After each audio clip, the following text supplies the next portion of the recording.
I am officially calling the meeting to order. Thomas is going to, first of all, welcome everyone who's here today. We are excited to have a rich discussion for the next 2 hours. And Thomas is going to share a little bit about where we're going to be spending time together. Sure. Thanks, Kira. So today's topics, we're going to recap where we've been, what we've agreed upon.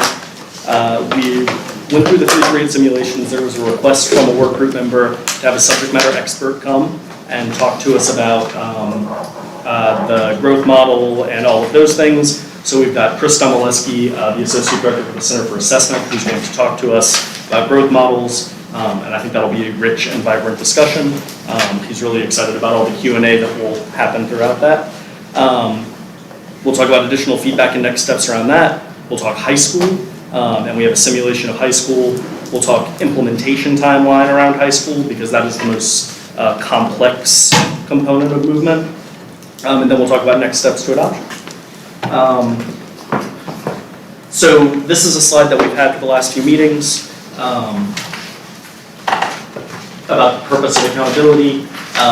The purpose that we've talked about has been to improve student academic achievement. It should motivate adults in the building, and it should be based off measurable outcomes. It should provide a clear and fair assessment of performance for the purpose of communication. It should be easy for parents and educators to understand. It should be communicating the right things. And it should allow us to prioritize resources, energy, and interventions on schools most in need of improvement. In our previous meetings, we've identified these as areas we wanted to focus on. 1, no longer awarding points for non-growth, including negative scale score change. 2, growth not being recognized equally in how the formula rates school overall. For example, step 1 targets can vary widely. Some students have much larger step 1 targets than other students. And then second, floors to mastery and advance mix achievement into the growth model. And then lastly, no matter how much growth a student below basic has, under the current formula, the highest grade the school can receive for that student, even with highest levels of growth in K-8, is an F until the student reaches basic status. This slide was what we hope to accomplish in assessing the current system, strengthening the growth component, maintaining our proficiency goals. High school should reflect college and career readiness standards and be aligned with 3 through 8. We should ensure our results are clear and easy to understand, ensure our expectations are consistent across K-12, and minimize double counting, as this only serves to magnify weight and add complexity. And with that, as just a frame, Chris Domoleski from the Center for Assessment is here with us, and he's going to share who he is, a little bit about himself, and I'll let him take it away and tell us how he wants to format this. Welcome, Chris. Hey everybody, can you hear me okay? Yes. Yes. All right, well great. Well, thank you for inviting me to participate in the meeting. I wish I could be there with you in Baton Rouge, but glad we have technology to connect us, and I think there'll be a future occasion to do that. I may know some of you, but to those who I haven't met or aren't familiar with the Center for Assessment, I thought I'd start by just telling you a little bit about who we are as an organization, then I'll share a little bit about myself, and we'll get right into the content that Thomas teed up so nice. And by the way, I should say, I'm pretty flexible in my time today, so we can go as long as it's of interest, or we can as abbreviated as you want it to be. I'm also very flexible in terms of if you have a question or a comment and we jump in at any point, it won't ruffle my feathers. Absent that, I'm just going to keep going, and then we'll stop for Q&A at the end. So I'll let you decide how you'd like to interact. So we're about the Center for Assessment. We've been pleased to be working in Louisiana, actually since we were founded back in 1998. So my colleagues, others of my colleagues, and I schooled at the center in 2008. I've had the pleasure of working in Louisiana in various ways to provide technical support. My colleague Leslie King coordinates the Assessment Technical Advisory Committee. So we have that connection to the state. We're a nonprofit. We're based in Dover, New Hampshire, which is where I am right now. Probably a little cooler here than it is in Baton Rouge. And we support states mostly, to a lesser extent districts, and developing, validating, evaluating assessments and accountability systems. She's going to be there's 14 professional associates who have more than 35 state engagements and a lot of projects that we work on. And as I noted, our primary focus is to provide support for design, implementation, and validation. Next slide. As I mentioned, I've been at the center now for almost 14 years. Oh, a little ago, that's audible in your room as well. I've been the associate director at the center since 2015. Before that, I worked for the Georgia Department of Education, worked on a number of technical advisory committees, and I think relevant to today's conversation, because I think it was an interest in Mississippi and Florida that sparked my connecting with you today. I do work very closely with the Mississippi Technical Advisory Committee and their accountability task force. I'm the chair of those groups. So I will be able to talk in some detail about their approach to accountability and academic growth in particular. And I studied up on Florida before this meeting, so I can share that as well. There's some similar approaches.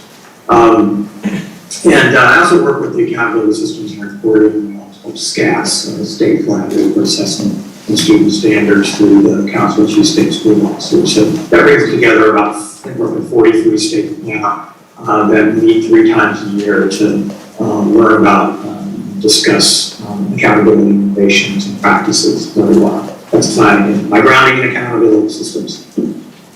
Next slide.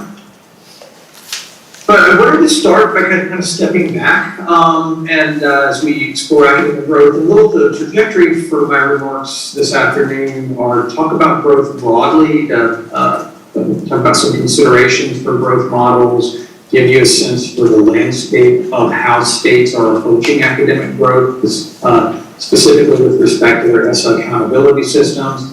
Then I'll turn to talk about Florida and Mississippi in some detail, because I know the group is particularly interested in those models, and happy to share with you what I know there. And then we'll step back and talk about a possible course of action for Louisiana. Again, I know it's not necessarily my role to recommend anything, but I thought I would, this would be as helpful as I could be. I wanted to come with the best advice that I could muster, given the framing that Thomas shared with me and shared at the beginning of this meeting.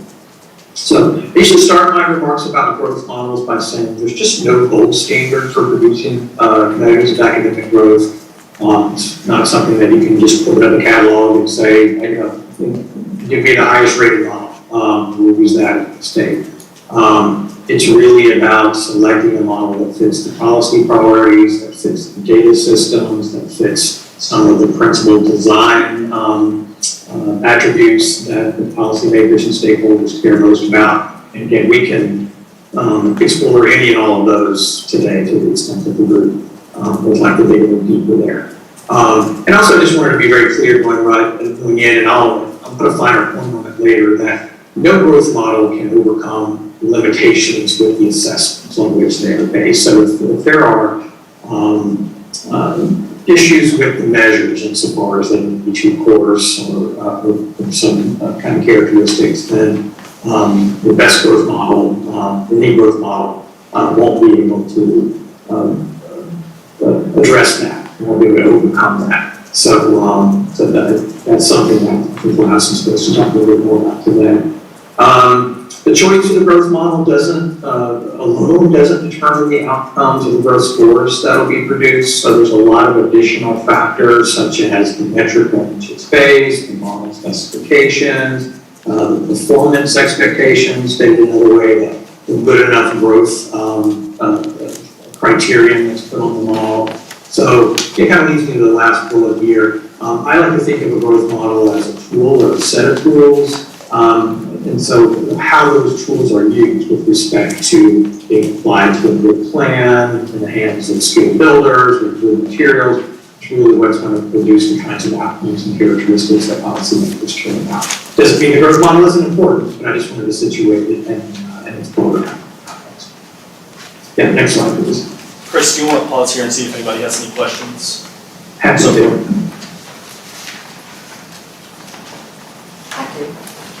I'm just curious, as you're talking about limitations associated with assessments and also the metric on which it's based.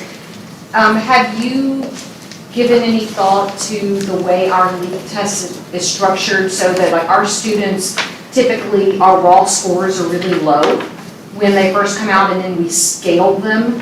How does that, so the idea that we don't have a lot of easy questions, well, how is that going to be impacting, or how does that impact how we're going to measure growth? It's a perfect question. You've anticipated just where I plan to go with my remarks, because we do know that LEAP is, I'll say, not particularly sensitive in the lower regions of performance. So we need more information in order to be able to distinguish between gradations of performance with more sensitivity, which is something that I know the TAC has talked about and some departments talked about. And that's going to be an important part of any good solution to get, frankly, the needle to move with respect to academic growth for students who are below proficiency. So we know that that's, I'm going to refer to this as LEAP augmentation is something that's going to be important to a comprehensive solution in my judgment. Thank you. Mm-hmm. So yeah, you go ahead and click through to see everything on the slide if you don't mind. Yeah, thank you. So I'm going to draw on a document that some of you may have heard of. If not, it's a great reference if you want to. You can just literally just Google Practitioner's Guide to Growth Models. You'll see this document that CCSO produced a few years ago. Catherine Castellano and Andrew Hose and Catherine. She was at Berkeley. She's at ETS now. Andrew Hose at Harvard. And it's just a nice overview of the way to conceptualize or categorize different growth models. And then they be the first to tell you, Catherine and Andrew, that no classification scheme really holds up to scrutiny really well. There's a lot of different schemes. Part of the reasons is because these categories that I'm going to talk about aren't particularly mutually exclusive, and some of the vocabulary is used in different ways by different folks. But I wanted to try to find the framing to just give folks a sense of the range of growth approaches broadly before we get into Florida, Mississippi specifically, and then ultimately focus in Louisiana.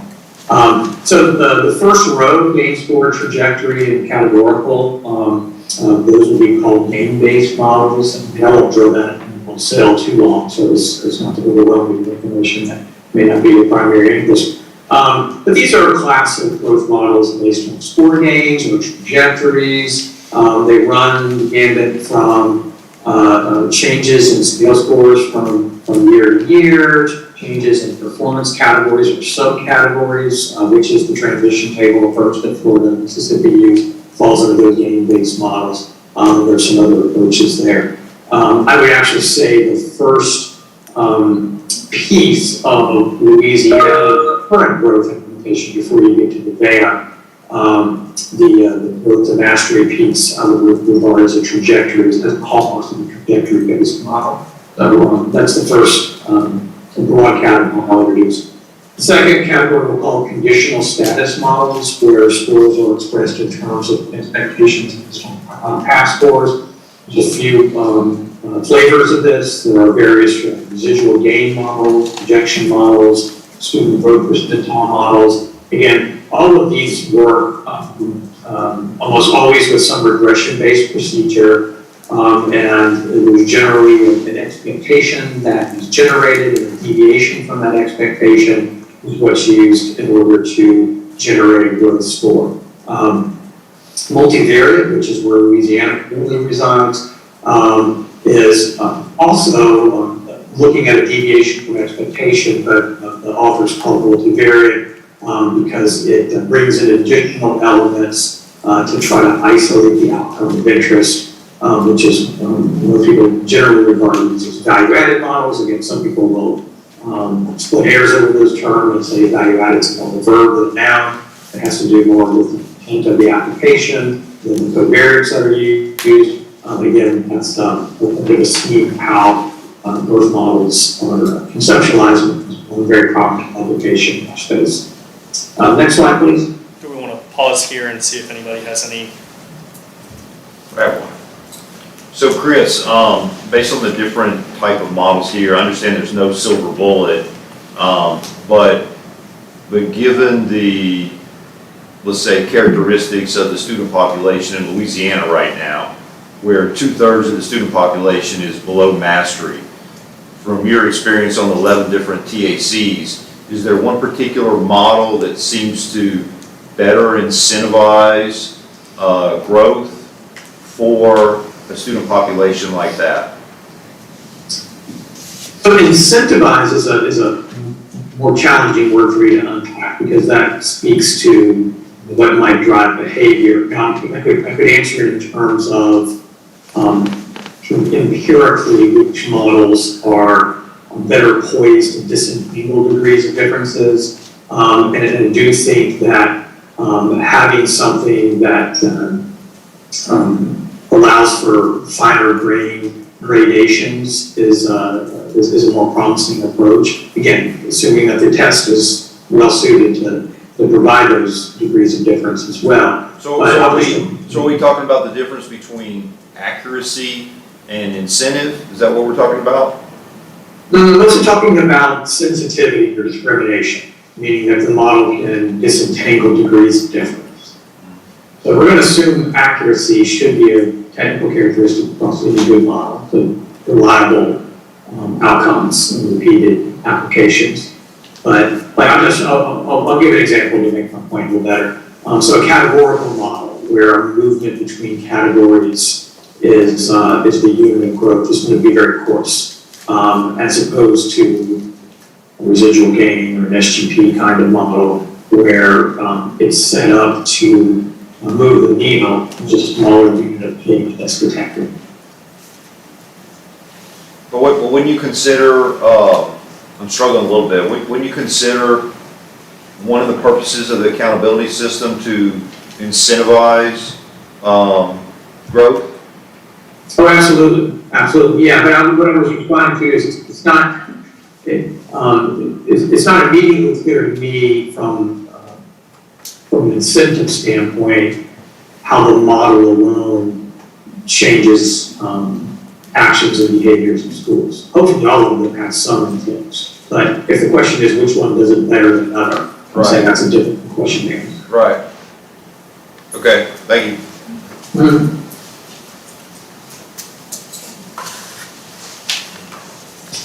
Okay, a couple more clicks on this one. I'm sorry. Yeah, it was, well, I think it's one of the best slides we'll go back and forth if that's of interest.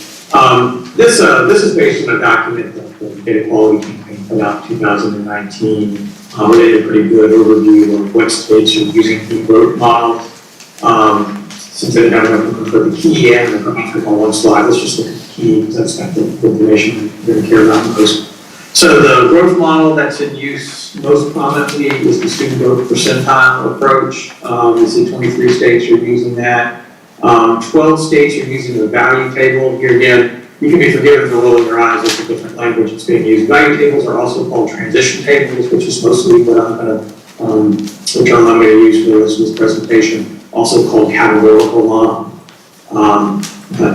So that's also obviously a very popular model. That's the one that Florida and Mississippi is. 10 states are using some kind of growth to standard measure, where that's roughly an approach we say if proficiency or mastery is here, if the student is here, then some increments to get the student from where they are where they need to be is what the growth target is how the growth target is established. 9 states are using value-added measures. That would be what Castellano and Ho call the multivariate approach, which is the Louisiana approach currently. As far as I know, Louisiana is the only state using the particular value-added multivariate model that you use. I know that was developed in the state. But there's some other things like TBOS, EVOS, VARC. There are other value-added models out there that some states use. Some of them are commercial, some of them aren't. Then there are 3 states using name scores, and then there's a host of states that have various versions of that. I think the Data Quality Campaign categorized Louisiana as one of the 10 states using multiple measures because of the growth of mastery and the value-added approach. Okay, we can move on. Can you, let's take a minute, can you go back? Can you just say a sentence about the GAIN score measure? The GAIN score measure could be something as simple as subtraction using a vertical scale. So you say a performance in third grade English language arts was, for a school, it had a mean of 200, and fourth grade language arts had a mean of 230, and so there's a 30-point difference. It's a 30-point gain. Okay, thank you.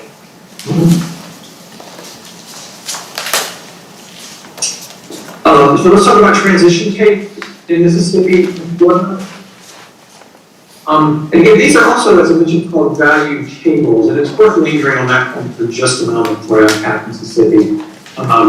The reason, it actually was a colleague, Rich Hill, here at the center, who coined the term value table decades ago, and it's intended to refer to the fact that policymakers can embed the values they care most about when they specify these. And if I just want to leave you with one message about these transition or value tables, as you look at what Mississippi and Florida does, it's that these are highly, highly configurable. So I wouldn't want you to look at any one state's model and say, well, that's how it's done.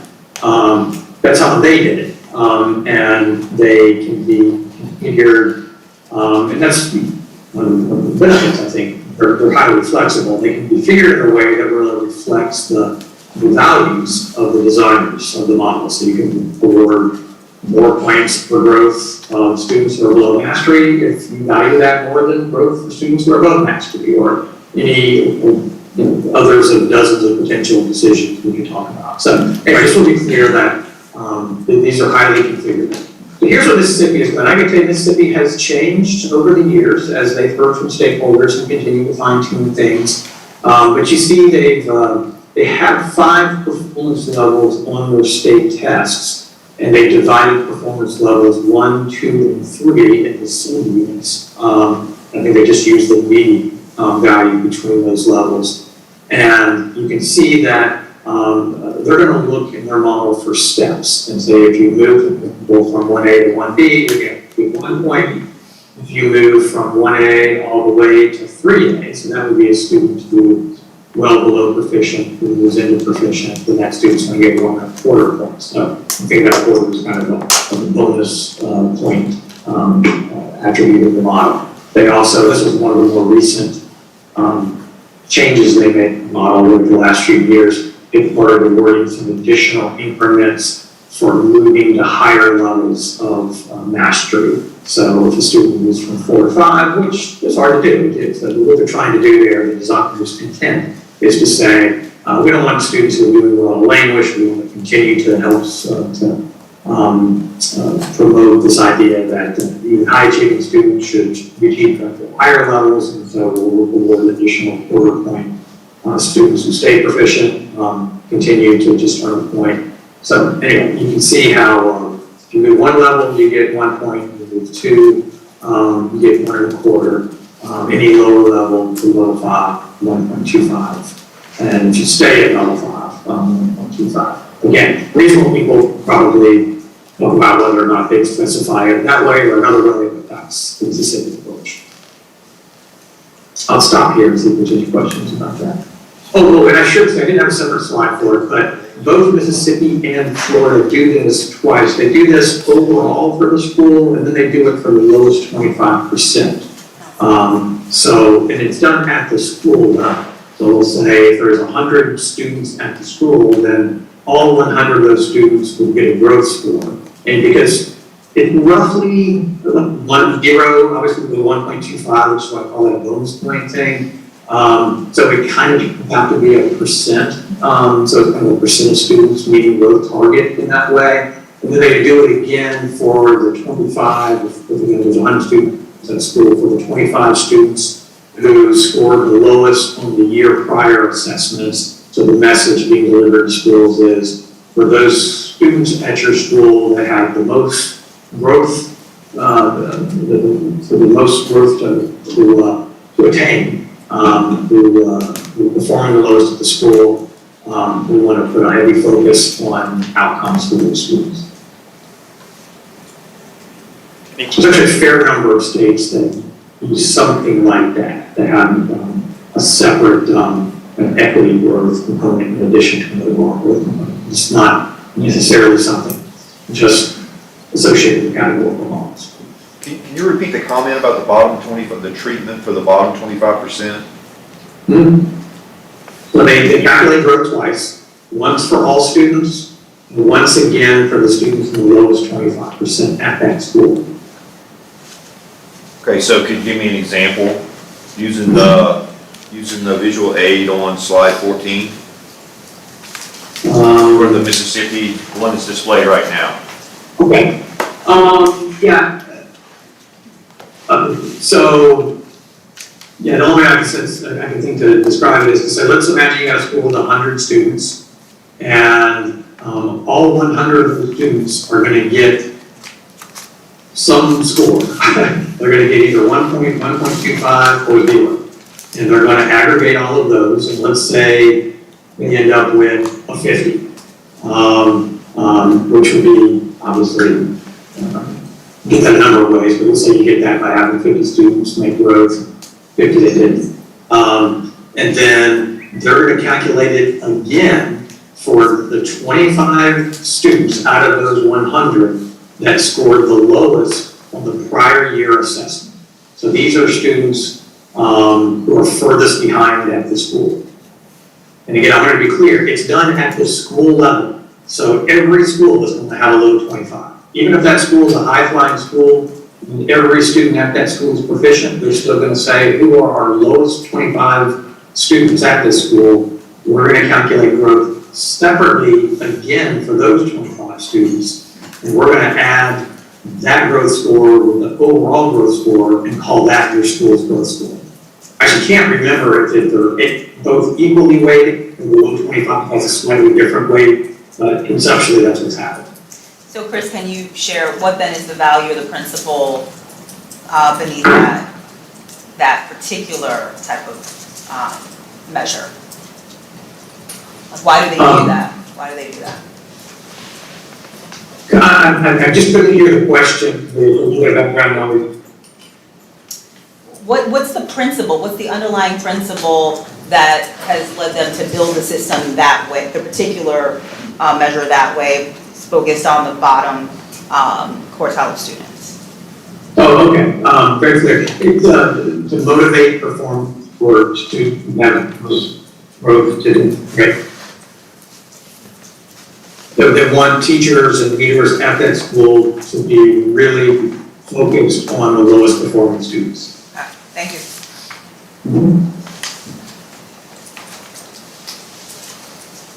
Chris, does Mississippi award any points? I know your slide says if you stay at level 5, do they award anything if you stay at level 4?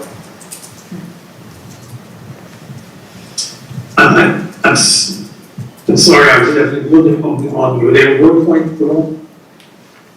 Yeah. Do they award points if you stay at level 4? Yes. Let's see, they, I believe that would give you 1 point. Yeah, I was looking to see if that would give you 1 or 1 1/4. I think you only get 1 1/4 if you stay at level 5. If you just stay at either 3A, 3B, or 4, you're going to get 1 point. And anything below that, it's 0 points for no growth. And then you would go into that second tier evaluation with the bottom 25%. That's correct? We're going to do the low 25 regardless. Yeah.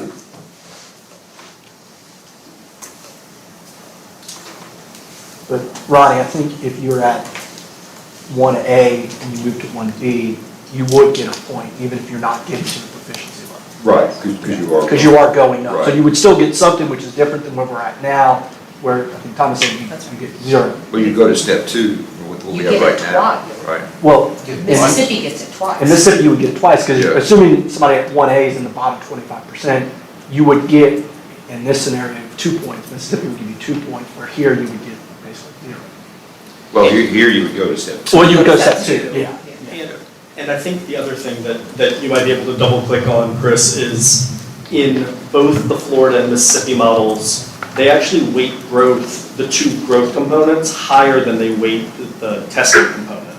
So like if there are 6 units in there, 4 of which are theirs because they each have ELA, math, and science, they don't do social studies, they have 3 tests, 2 growth measures for all of the students, and then 2 for the bottom 25%. So 4 out of the 7 units are growth-based. So they actually weight growth greater than 50%. Is that right? Yeah, I can show you, let me pull up another slide and show you exactly how the weights work out. I didn't know how much detail you guys might have missed. But, this is fairly straightforward. Yeah, let me know if it won't let you screen share and I'll go turn that on for you. Yeah, I need screen share turned on.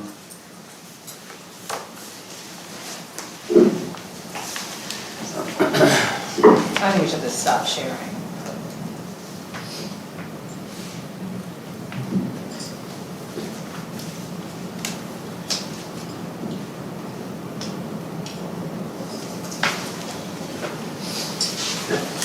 Okay, can folks see that? Yes.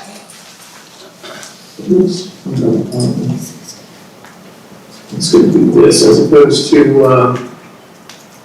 the presentation mode. But, right, so I mean, they have a system for elementary and middle schools and then another system for high schools. And so you can see the relative weights here. When it was first designed, it was designed, everything was nice, score clean, 100 points, 50 points, but then it got adjusted to having 95 points and we took the room for the English language progress piece. But yeah, you can see that, so for reading and math, there's growth for all students. Here is going to be roughly 200 of 700 points. And then you're going to have, and so it is similar, remember what I said earlier, so it's the exact same weight, so then you're getting that again. If the students are growing well, then great, you can get double credit. If those students aren't growing well, then it's going to have double unfavorable influence. But altogether, you're getting almost 400 points out of 700 from growth at the elementary and middle school.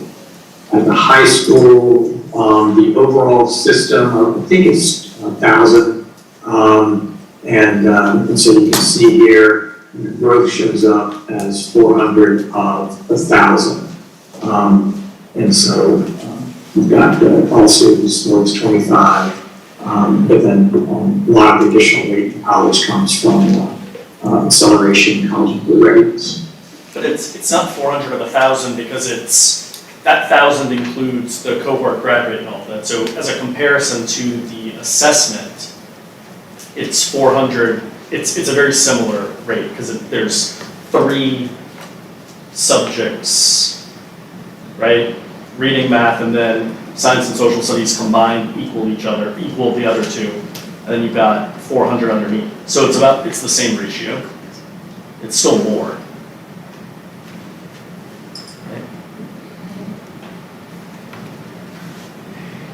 And so what are we saying growth is total percent of the score? What, are we saying 40%? Is that what we're saying? So for elementary, it's almost 400, here, I'll just keep my calculator here, but it's, the nominal weights are 380 of 700, so that's 54%. It's nominal weights because we know that nominal and effective weights can be very different. And that's for which grades? That's for elementary and middle school. And then what do we say for high school?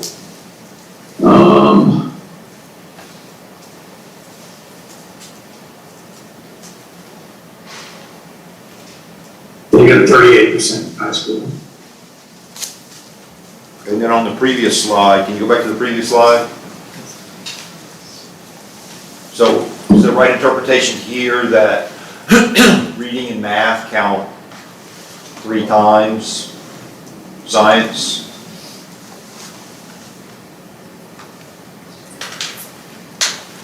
I think that's a fair interpretation, right, because you're getting, you've got 3 elements all at the same weight for each of reading and math. And you only have 1 element of the same weight in science. Okay. One's proficiency and 2 are growth.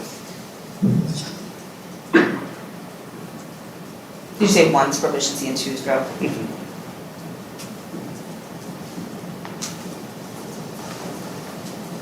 Any more questions on this slide? Oh.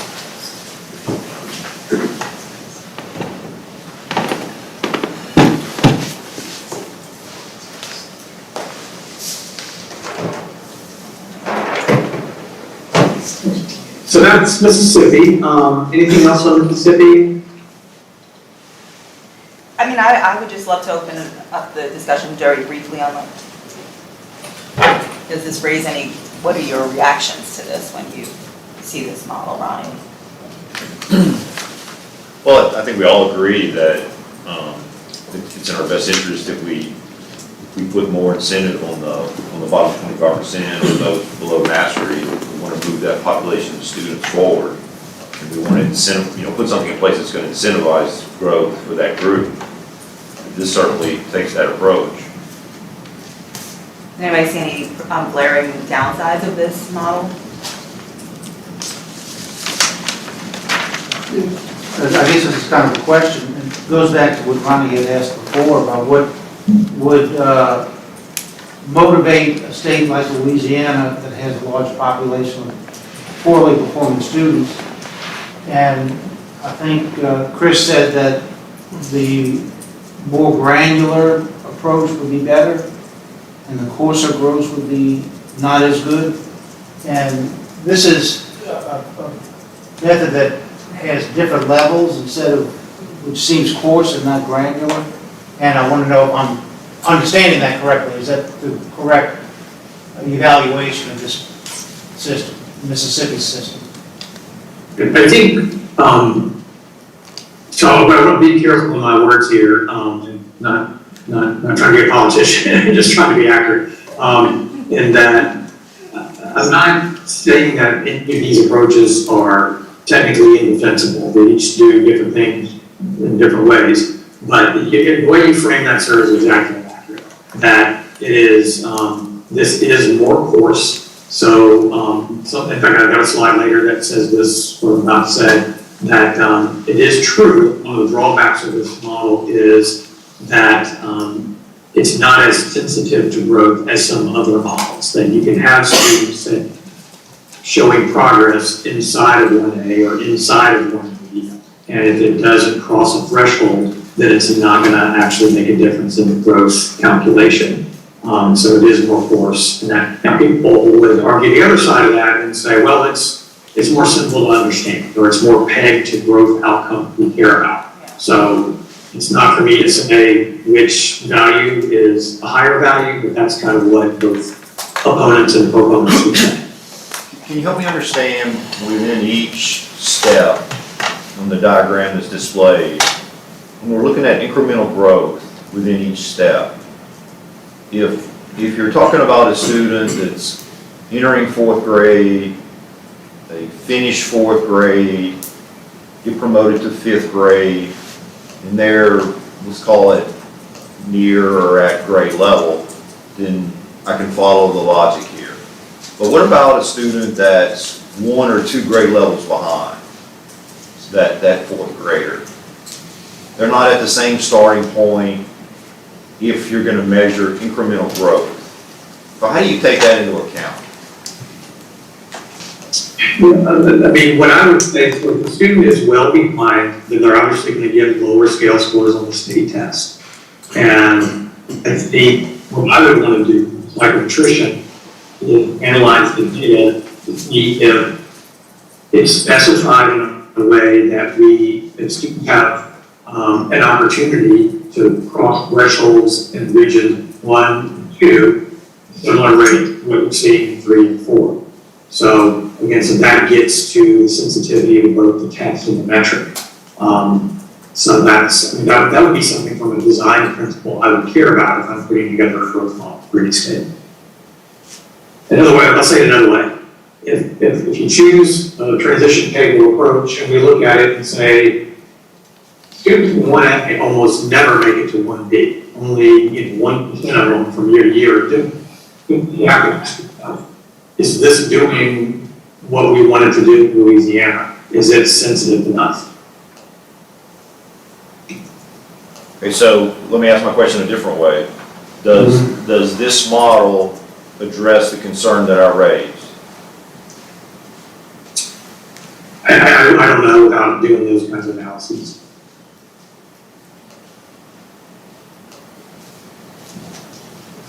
I think as he goes through, you'll probably come back to this question.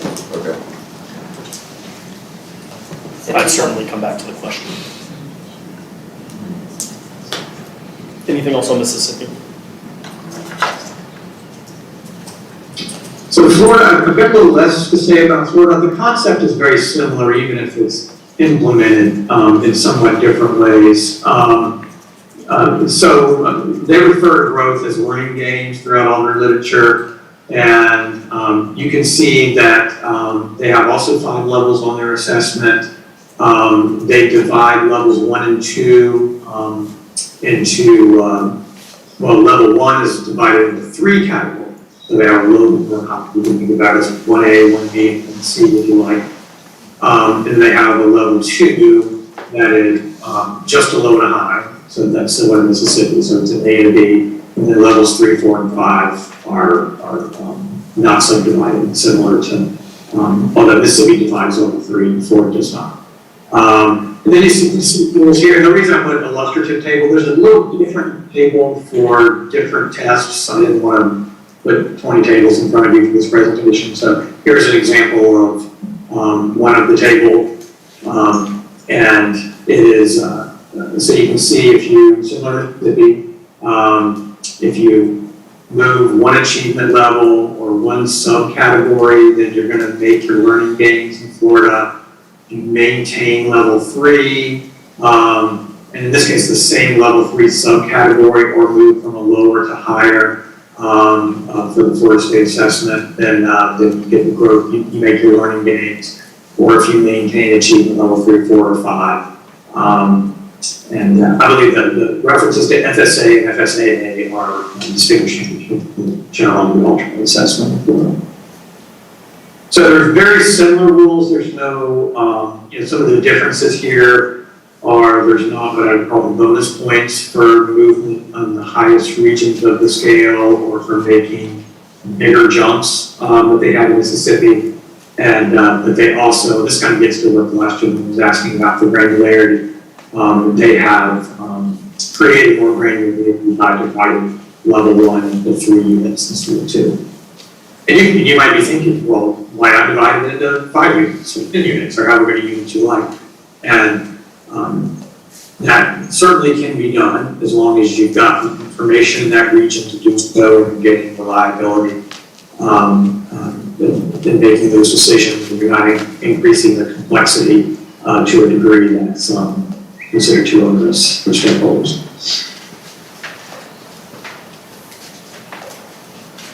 Chris, can you walk us through an example of a student moving from one year to the next and what their expectation would be on scale score change? Sure. So imagine a low achieving student in grade 3. They might be in that 240 to 254 range. If you look at the top left, almost the first lighter column on the top left, it says 240 to 254. So imagine you have a student who scores in that range on the FSA in year 1. So for year 2, we want to find the cell that they're going to be in grade 4. If they got to a 267, which is the lower threshold to the middle range, they would have been said to have made their learning gains. And anything above them is said to have made their learning gains.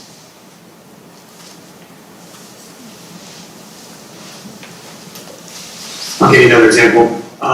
If, let's say it's a higher achieving student, let's say that we'll stick with grade 3. Let's say that they're at level 3, they're at a 300. So well, what do they need to do in grade 4 in order to earn a point? Well, this rules here says they maintain the same achievement level subcategory. So if you got, if you move from 300 in grade 3 to something at 310 to 324 range in grade 4, you stayed in level 3, you'd be fine. If you move below it, you're not have major learning gains, and there's no bonus for making it to 4 or 5. The question, in this Florida model, which of these levels, 3, 4, or 5, is equal to proficiency? It's a good question. I don't know. I can look that up before we're done. It's probably level 4, but I don't know. If it's level 4, why would they be given points for staying at level 3? Which would be below proficiencies, giving points for staying below proficiency. If it turns out to be 4, as long as you're looking up information, I'd like to put that question out there too. And while you're doing that, if you come across the comparison of Louisiana and Florida's proficiency standard, I don't know if you have that handy. So I just looked it up while we're talking, and so in Florida, level 4 is proficient, level 5 is mastery, level 3 is called satisfactory, level 2 is called below satisfactory, level 1 is considered inadequate. So, and I think that's a fair question, and again, I call it value tables. You can look at this and say, I have a different value, I don't want to reward somebody staying below proficient. Chris, coming back to Mr. Garvey's earlier point about the difference between coarse and granular, this feels more granular. I don't know if you'd agree with that. It's hard to tell. Okay. I don't know. It feels granular, but it feels a little bit more confusing from my standpoint, like harder for the public to grapple with, but I don't know if that's necessarily true. Harder for the public or policymakers easily calculate, families easily calculate, et cetera. Is that true, or am I missing something? Seems a little. If you look at the amount of information on this I just compared page, this slide. it certainly would be Fair, true. unless they spend a lot of time educating, but I guess I just don't have enough context. This seems a lot more complex. That is really, Chris, I know you're not a politician, but what is your assessment as you look at it? They're very similar actually in terms of complexity, Mississippi and Florida. And again, I don't want to be unfair to Florida. I put together this slide by just reading through their ESSA plan, but I talked to my colleagues in Mississippi about getting slides for you guys. And so their slide was designed more for communication in Florida as well. But operation there is not the same. My experience is that once a system is out in a state for a while and people are used to understanding it and working within it, then what you know, what's familiar. Yeah. Okay. Thank you. Chris, I'd like to try my question again on this table. If I look at level 1 in the low column, if I'm a 5th grader, then the worst I can do is 256. But if I'm 2 grades behind, say I'm in 3rd grade, and let's say I took the test in 3rd grade and I finished at 250, okay? Well, let's do a little worse than that. Let's say I did 245. Grade 3, my score was 245, so I finished in low level 1. Then I go to grade 4, the scale starts at 251. How do you account for the growth from 245 to 251? It's a very good question. Florida's tests are vertically scaled, unlike Louisiana's tests. So they have a scale range that's designed explicitly to describe levels across those those tests. It's just a psychometric feature of the test. Yeah, but I'm still trying to understand how you account for the growth to get from 245 to 251. Here it assumes that the worst I can do is 251, but it looks like there's still some accountability between 245 and 251. So you're just making the assumption that the student covered that in the summertime, or they got some intervention, and they're able to get to 251. I wouldn't read too much into the artifacts of the scales, particularly at the extremes. It has a lot more to do with sort of the range on the test that effectively measures the content. And I think, put it another way, sort of the student's position at a 240 in grade 3 is equivalent to the 251 in grade 4. It's, you can say that's an equivalent level of performance. Yeah, I guess my point is, it seems like the assessment is relative to grade level achievement, not relative to the student's individual achievement.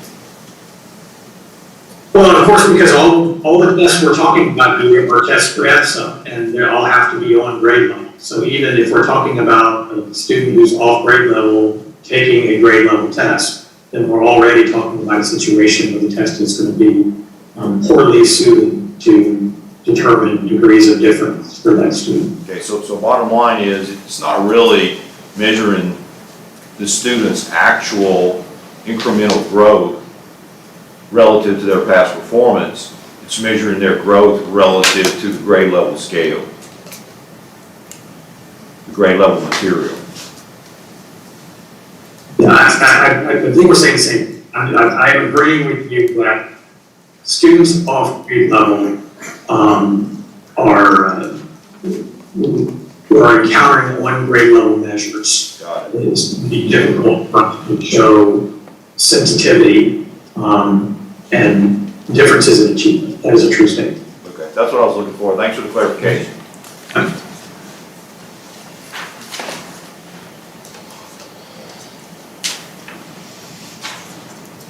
Questions?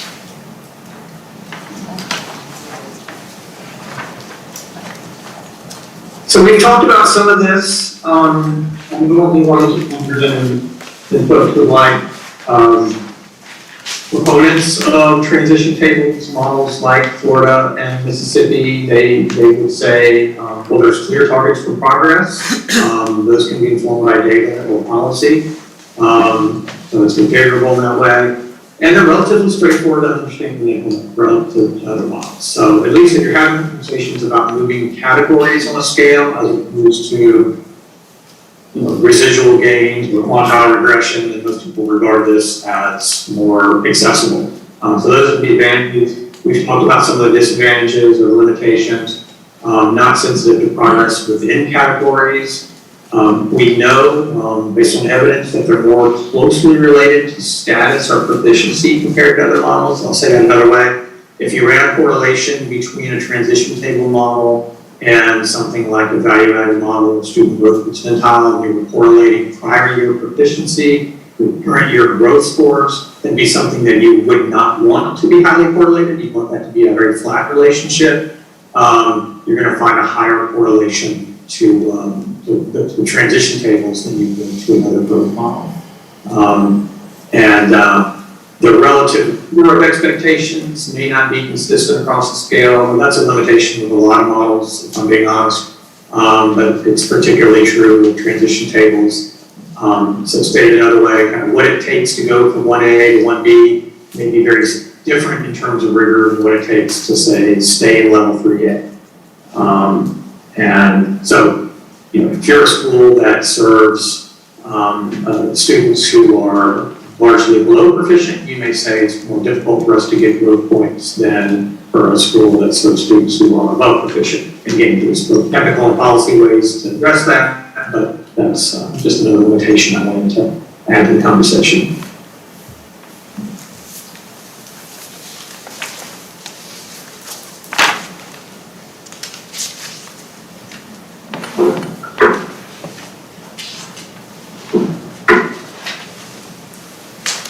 More questions, any questions for Chris about transition tables?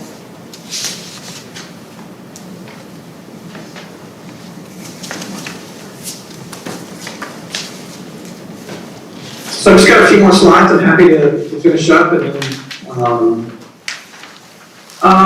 yeah, I don't think I want to do too long on this one, I feel like I've overwhelmed folks with information, but what I wanted to do is sort of transition to going back to the bigger picture here, saying that when we think about like, what kind of priorities for interpreting and using growth in Louisiana, I wanted to introduce sort of a range of factors that often accompany these conversations whenever we're talking about academic growth with state. Let's actually go to the next slide.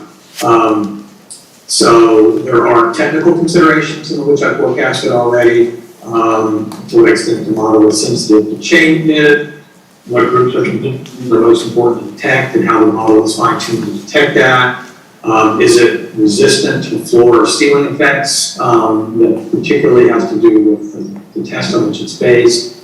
Whenever we're looking at efficacy of growth models here at the center, we look at the relationship to factors that are thought to be relevant and irrelevant. Give you a couple examples. I just mentioned one. It's relevant that the measure is not well correlated with prior year proficient.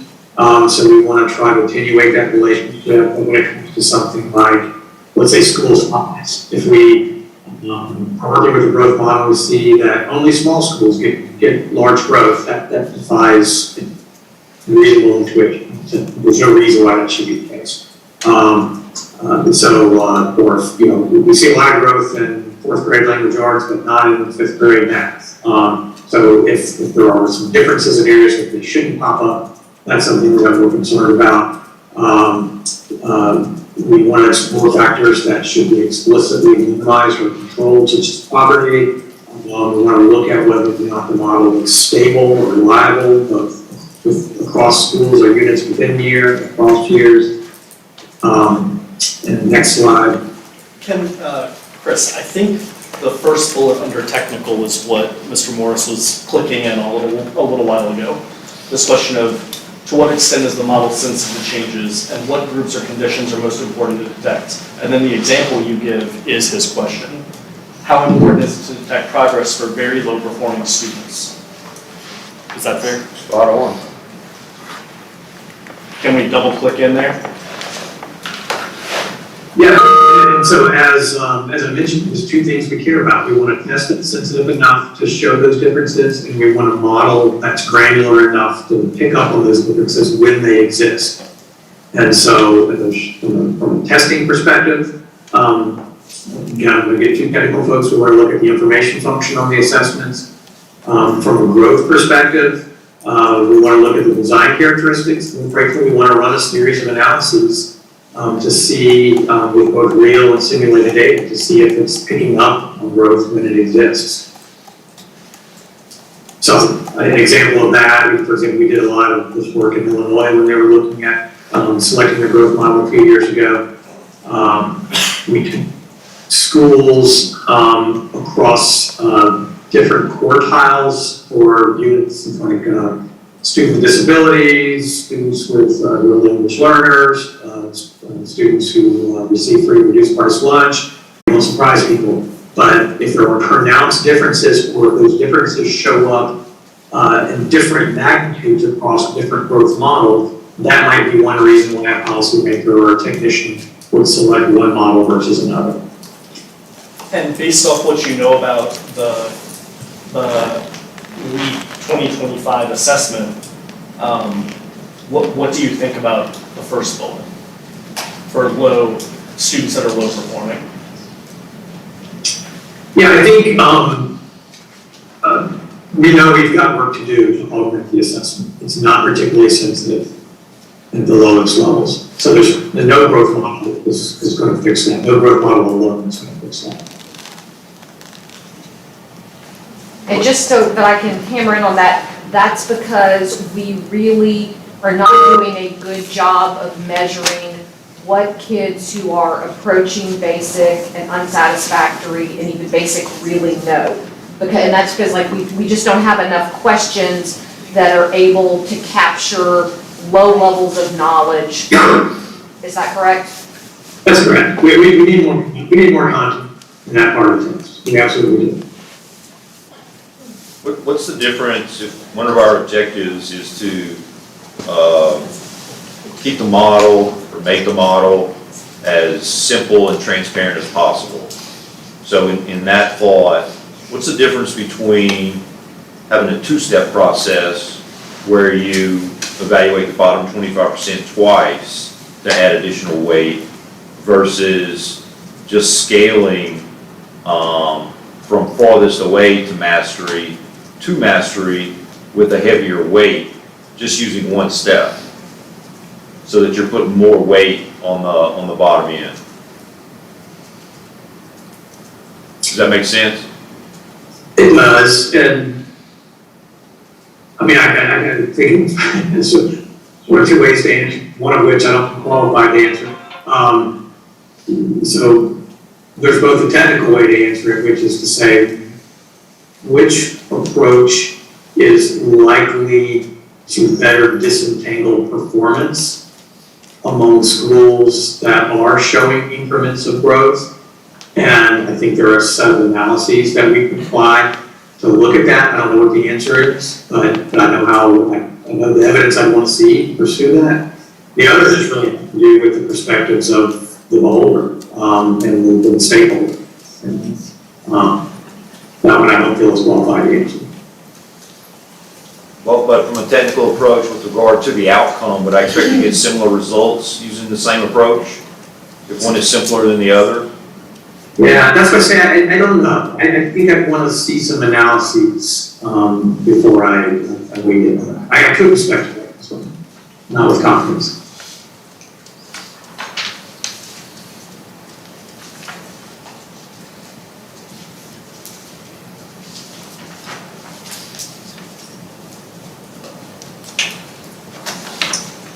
So I put some practical questions here. Whenever I talk about growth, I realize it's not all about technical. In fact, it might not even be mostly about technical. And so I've just learned that I've been doing this long enough to know that practical questions, some of which are being asked now appropriately. Is it easy to interpret and use? Is the design clear and reasonable? Are expectations ambitious but attainable? And let me just linger on that point for a second, because that is massively important. No matter what model you have, no matter what test you're using, you still end up having to make a decision when it comes to connecting a growth model to accountability about what are we going to call good enough growth. What it calls a learning gain, whatever we call the rule of criteria for earning points. And in general, let's say designers would want to say we need to see evidence that it can be done, it has been done, but we want it to be ambitious enough to be done. Openness and transparency is something we hear a lot, and that's not just for issues of trust, although the trust is always a big part of it, but it's also for issues of configurability. So there are some states, for example, that have commercial growth models, like EVOS. And if you get a commercial model from a provider, you may not have the ability to manipulate their model. And so that's a practical concern that people would want to know about going in. And then stable with respect to changes, meaning that if leap changes and you don't want to have disturbance in your accountability model, then some models are more robust to those kinds of changes than others.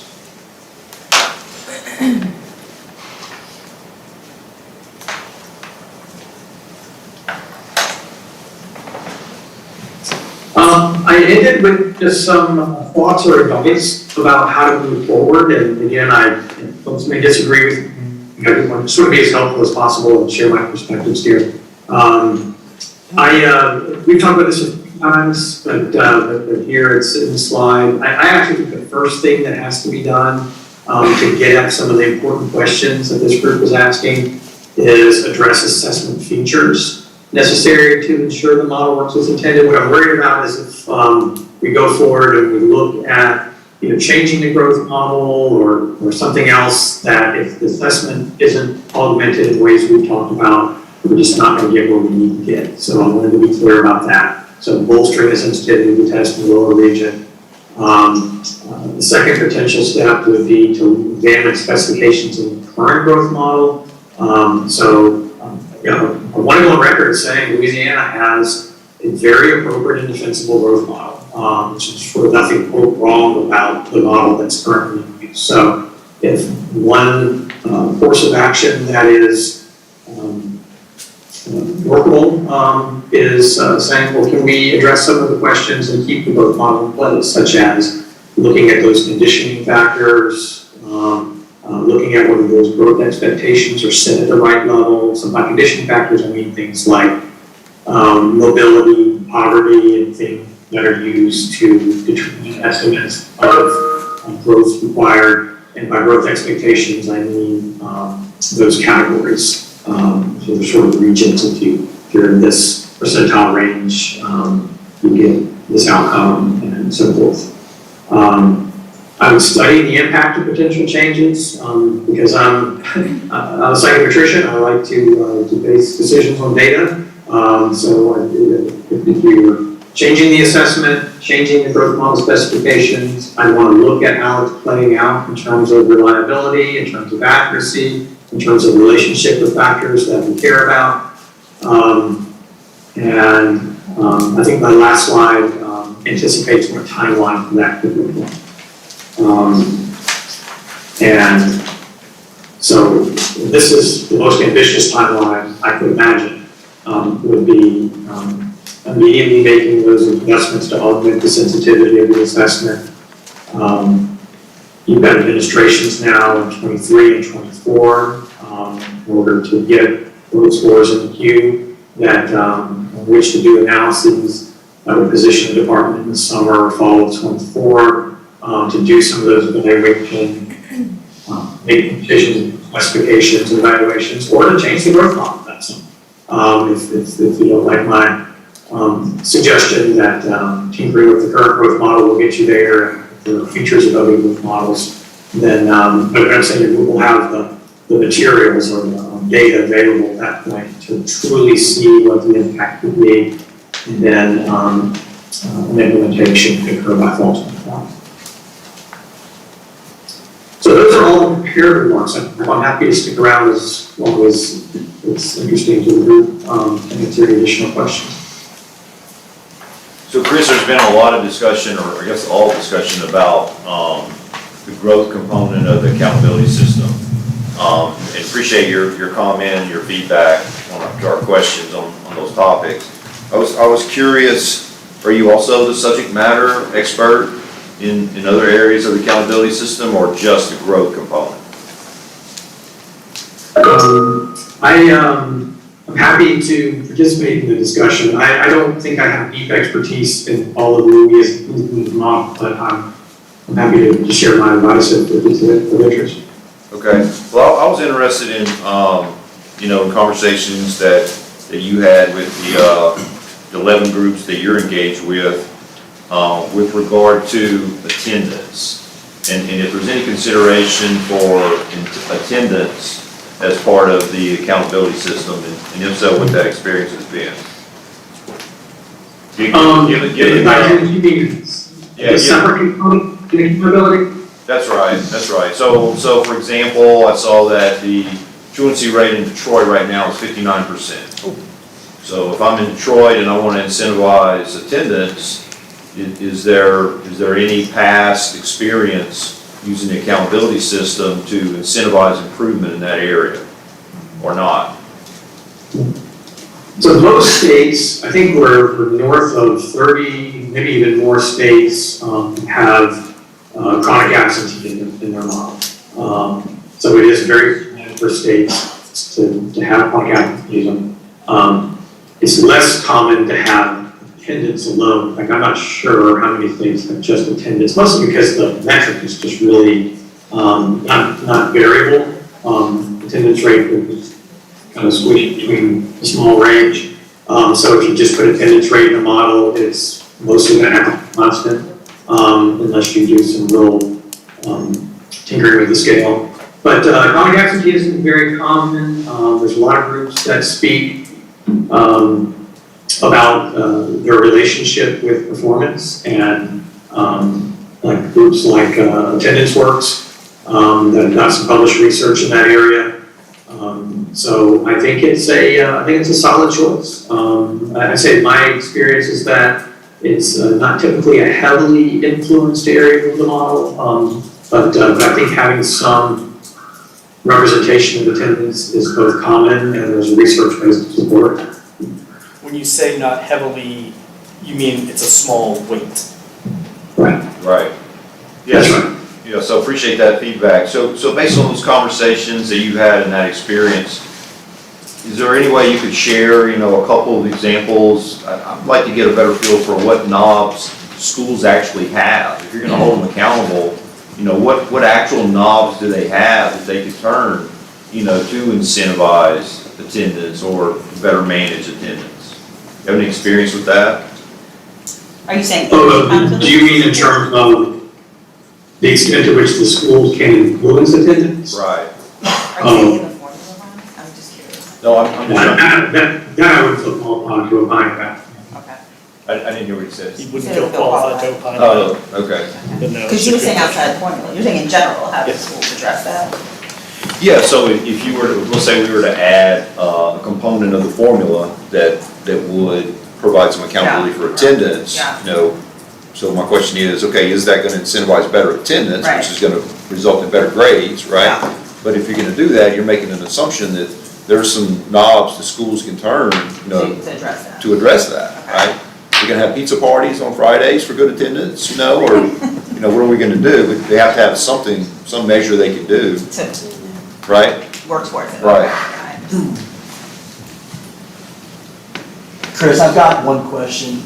We talked a lot about the Mississippi model today, and I know as a board, we've talked a lot about it in the past year. Do you know when they implemented that model, or when they started using that growth model in Mississippi? Good question. I know they've had it since S has been around, so at least since 2015.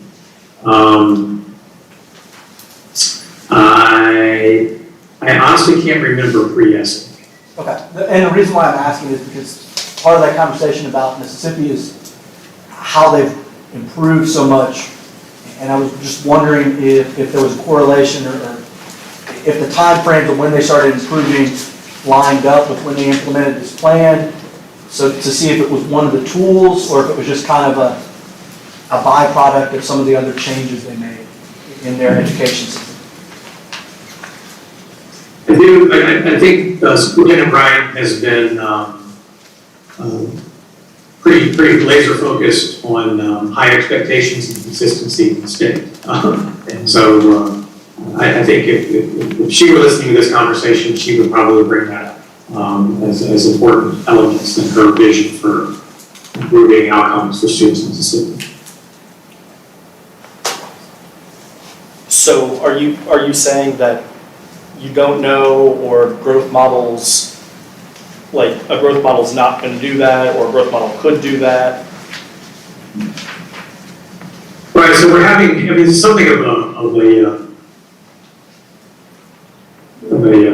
difficult question. The question we're asking is, what are the causal connections between what's in the model and the behavior of the adults in the building? And that's a tough question to speculate about. There have long been, it's at its core, we're sort of asking the question, to what extent can accountability alone be a treatment? And I think of accountability as being part of a larger system that serves as a mechanism to improve change. So, and honestly, Thomas, I think you covered that in your opening remarks for this very meeting. The accountability system signals what's important. It's thought to incent the kinds of behaviors that we care about, and it gives us an ability to monitor change. But we're asking ourselves, what's going to improve student achievement in Louisiana? We've got to go to the instructional core. We've got to go to, what are teachers teaching? How well are we teaching it? And how well positioned are students to take advantage of those opportunities and resources and show what they have? And that's bigger than an accountability system or our assessment system. So the assessment accountability system, I would say, is an important plank, but it's a plank in a much larger framework. One other thing that kind of Dr. Davis and Mr. Garvey kind of hit on, and it's at the top of this last slide, adjustments to the LEAP. Mr. Garvey was asking about if it's too coarse or if we need to get more granular. Dr. Davis hit on it too. I think we have the perfect place and perfect time to make the changes to our LEAP test with the new social studies standards. We're coming up with a new test and a new LEAP system anyway. To hit on Dr. Davis's point, we can build in some of those more approaching basic lower level questions to get a better idea of where those students need to force to. I don't know what the number where we need to get the accurate representation is, but I would ask that the department does that. That way we can get a better one, which in turn would address Mr. Garvey's point. If we did opt to go to a Mississippi model where if you have enough of that information, you can actually say, okay, you're at 1A, you have enough data to realize, okay, we are going to show and reward that growth from going 1A to 1B. If we do that, it's a perfect place to do it, I think, since we're already having to do it.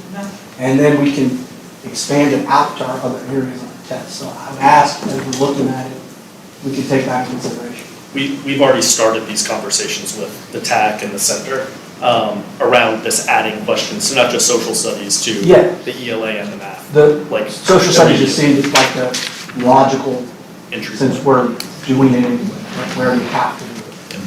At what point did we lose those questions, or did we never have them? Like, was there a revamp with ESSA of the test itself? Predates me, Chris would know. I think with the most prominent shift was probably shift to park. What was that, shift? Shift to park, which was what was the first year implementation, 14 or 15? And then I know that it's not currently a park test. It's currently operationalized by Meridian. But I think that was when the content changed most pronounced in Louisiana. Could we go back to slide 15 for a quick question?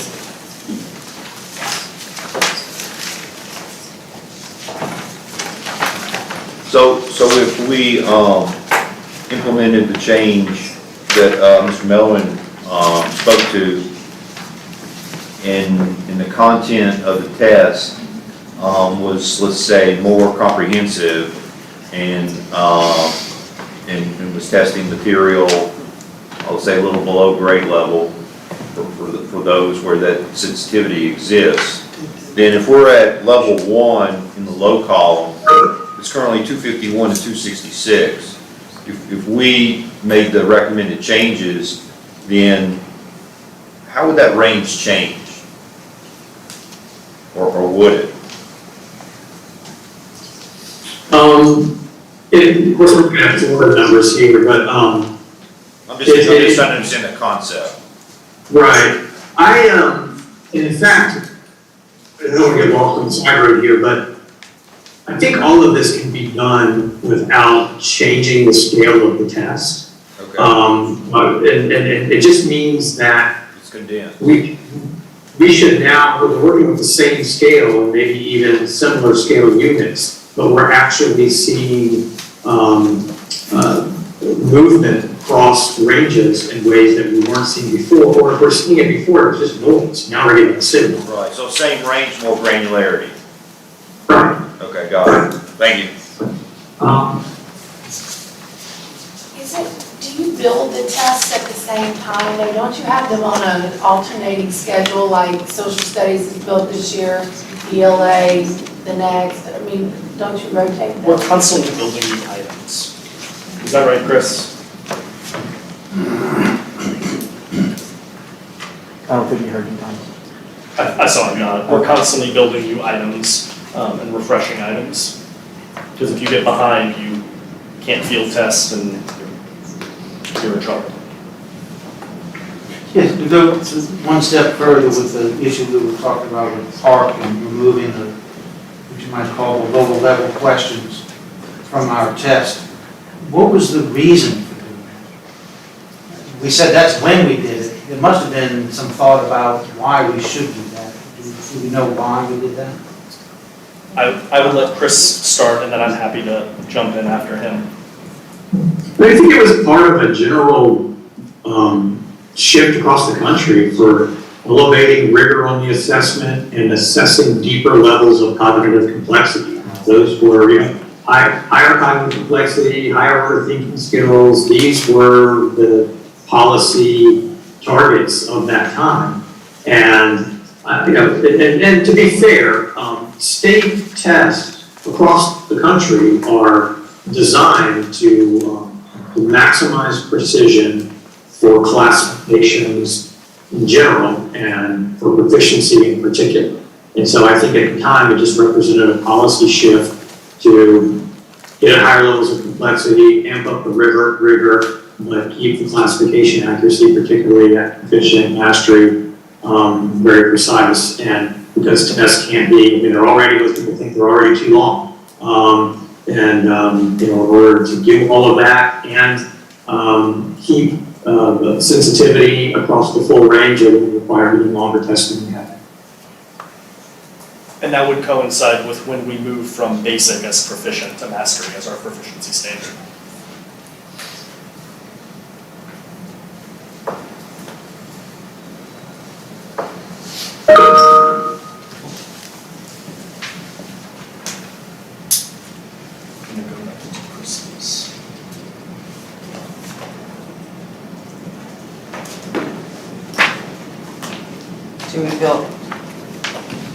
Do we feel like there's any more questions for it? Or is Chris gonna stay with us all the rest of the time? He can stay as long as y'all want him to stay. Well, he said he cleared his afternoon, so.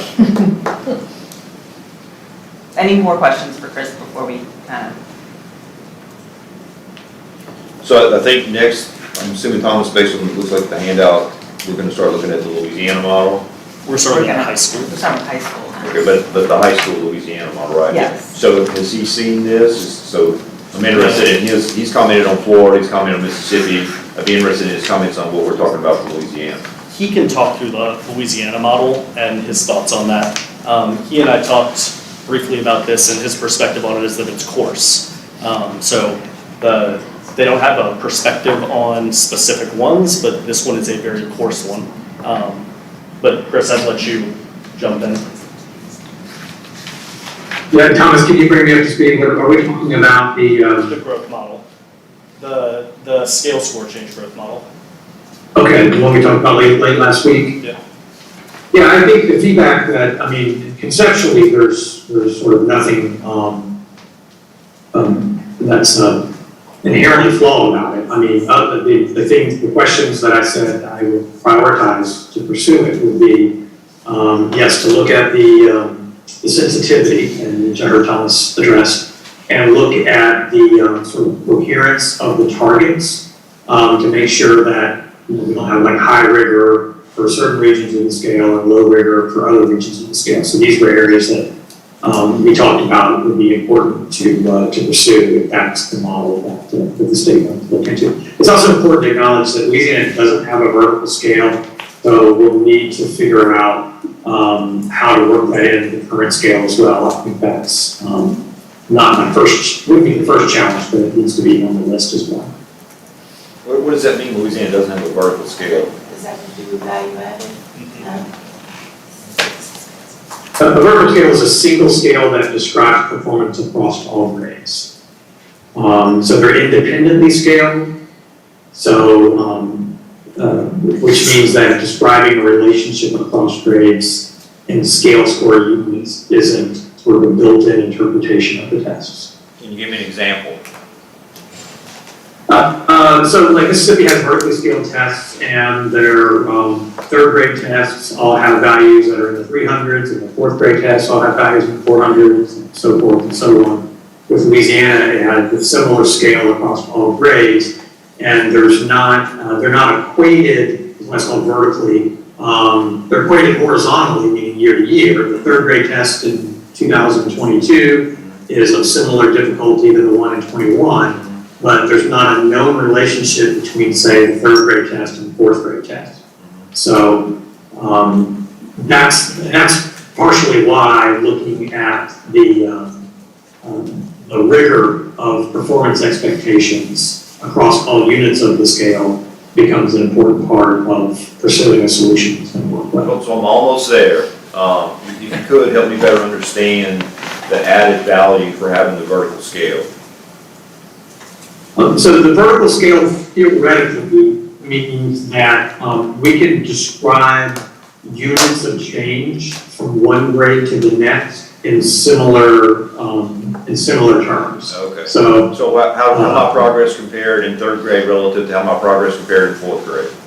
right. Got it. Okay, thank you. And so that's like saying when I get my child's LEAP scores in third grade, if I did not have the categories that the state of Louisiana has for me, when I got their score in the fourth grade, it would be meaningless without Louisiana superimposing approaching basic, mastery, and advanced. Because the numbers can't be compared to each other across the grades, right? That's in a nutshell. I'm in a range that way.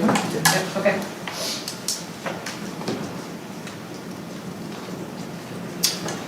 I think we should move to high school. People feel like, I know there's, we got 30 minutes. Digest and think. Digest and think and come back. Yeah. Okay. Well, thanks, Chris. You're welcome to stay on and share as you want to. Feel free to turn your camera off, whatever you want to do, or leave us. We know where to find you. In either case, thank you for your time. You do that. No, I was just going to say, I'm going to go ahead and log off. I promise you. Well, I didn't want to just feel like you had to. So this is the. Thanks, Chris. You're right. Thank you. Yeah, that's true. My grandfather used to say about butterflies. This letter grade scale is one that we have seen from the last couple meetings, or the last meeting. It hasn't changed. Essentially, we've taken 25 points off of the top half of that A scale, and then we rescaled in between. We went up with a very similar distribution of letter grades in 3 through 8 as we saw before. Though some of those schools have moved around and changed as a result of the way that we've weighted growth and all of that. So I have a concern here that I think it's something that, at least to the best of my knowledge, we haven't addressed yet. And that was really, if you go back to June of last year when this conversation got started and some proposals that were brought to the board for consideration that would have impacted the scale. So specifically the fast forward program, achieving associate's degree, then you would get in excess of 150 points. So I don't know if this group has had that conversation yet, but I just wanted to put that sensitivity out there, the fact that we haven't had that conversation yet, to the best of my knowledge. We're about to. We're about to. Okay. Yep, we're about to. And we've kind of gone in 2 parallel tracks, right? There's going to be a simulation today that takes into account the Fast Forward initiative, puts things on a 125-point scale, seeks to align our 3 through 8 and high school letter grades so that you have very similar distributions. So we're going to go through all of that today, and then we can talk through edits to that simulation to kind of keep us moving. Does it also address a concern for aligning parallel pathways with Jumpstart and TOPS? You're gonna see this, yes. Okay. Yep. Sorry for asking silly questions here. You got all the answers already. You're the best. So overview of proposed high school model. There's alignment between 3 through 8 and high school SPS in this simulation. The major changes are found in the strength of diploma index and in the way that we weight the indices. And all indices are now on that 100-point scale with up to 25 incentive points above 100.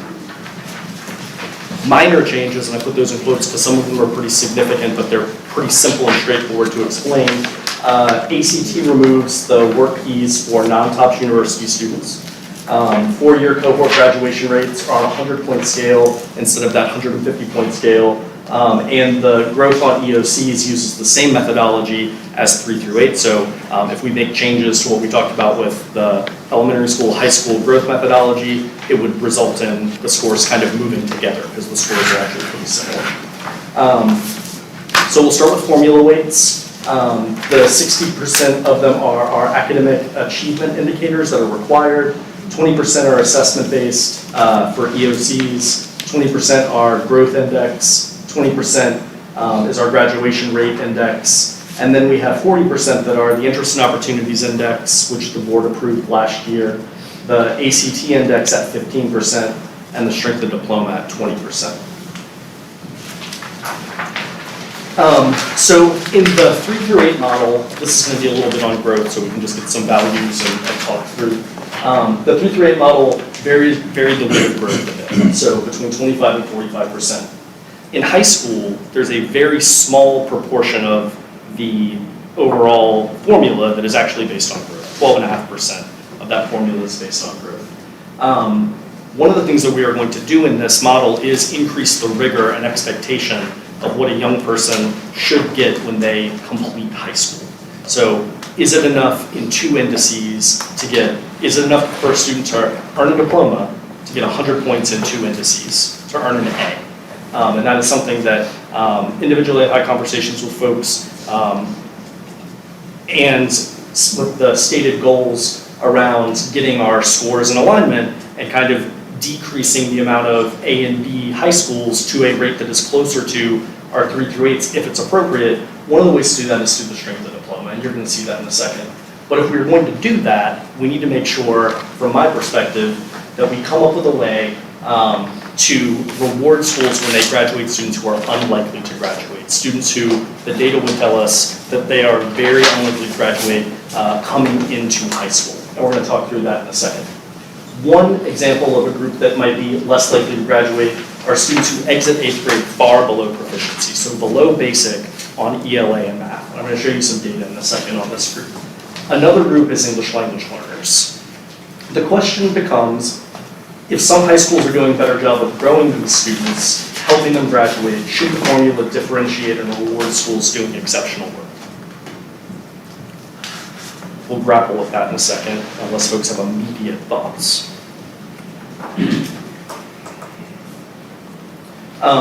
The strength of diploma index that's in the simulation works in concert with the cohort grad rate index. The current formula double counts a graduate, which is the key driver of inflated high school scores, because it gives 100 points for on-time graduation in the 4-year cohort grad rate, and it gives 100 points for on-time graduation in the strength of the diploma index. We've modified the strength of the diploma to no longer award 100 points to our graduate, which significantly decreases the number of points generated by the strength of the diploma. You'll remember this chart that shows the distribution of scores. By index, you see that K-8 and high school SPS, that I'm sort of colorblind turquoisey color in the middle. You can see how far off those two things are from each other. And this is, at the end of this simulation, how high school indices and 3 through 8 indices line up. And you see that the 3 through 8 and the high school SPS are right next to each other. Can you go back again to show again? Okay.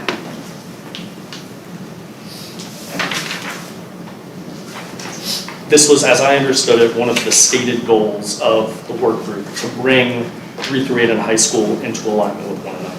Yeah, I'd like to go on record that I didn't like that. That is true.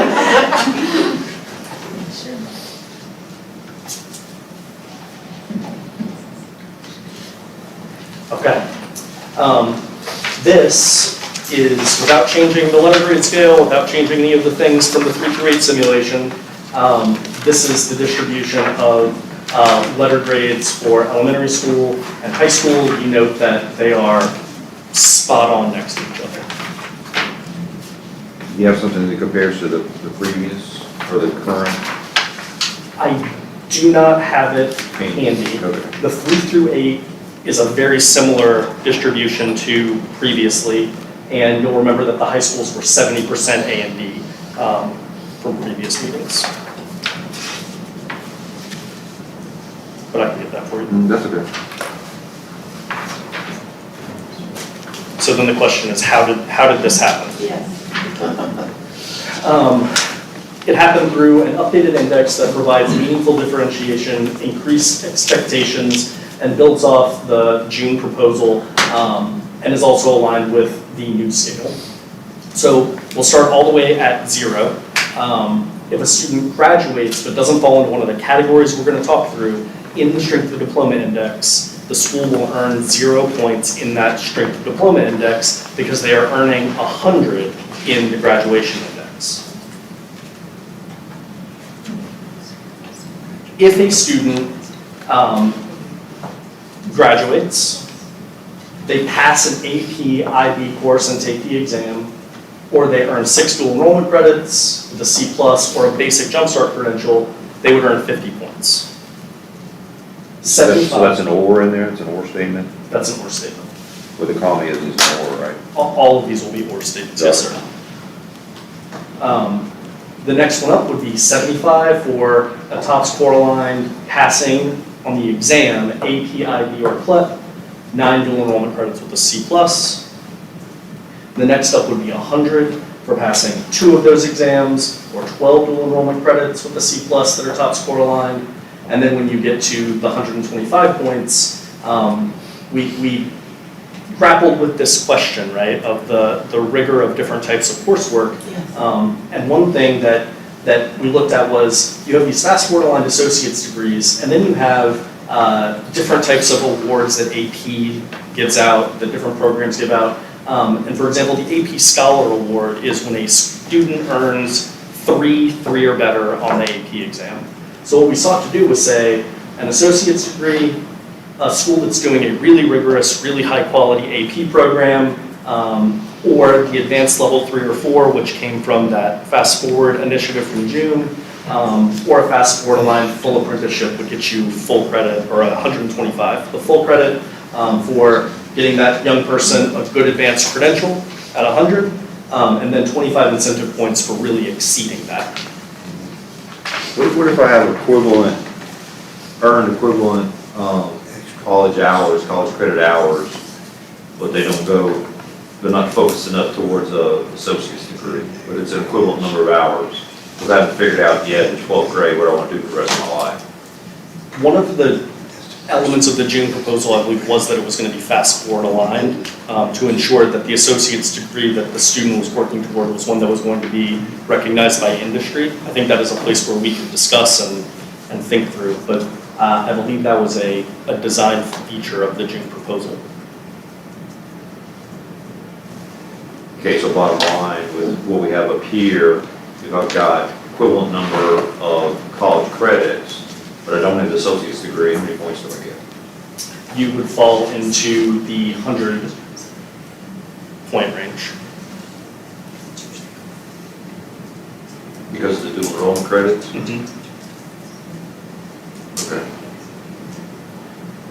Okay. Thank you. Can I ask why the dual enrollment credits are the C+ letter grade? Because that is the only indicator that we have of the quality of instruction in the classroom, the student's level of understanding. This is not uncommon in systems that use dual enrollment in their formula. For example, Florida does this, and they have a letter grade expectation for the student to pass. Well, so I guess, so I understand wanting to measure the quality in the dual enrollment, because I have very big concerns about what's going on, like in particular, the fact that EBR has a pilot where 70% of the kids are earning dual enrollment credit in the 9th grade, but yet they are reading at basic or below on their 8th grade ELA. And so to me, like that clearly indicates that we have some quality control issues going on in dual enrollment, but I'm not sure that the letter grade of a C+ answers that question, right? Because there's grade inflation that will go on, in particular, like who is doing this, right? So if you're a community college, you have an incentive to inflate grades because those are seats that are translating into dollars for you.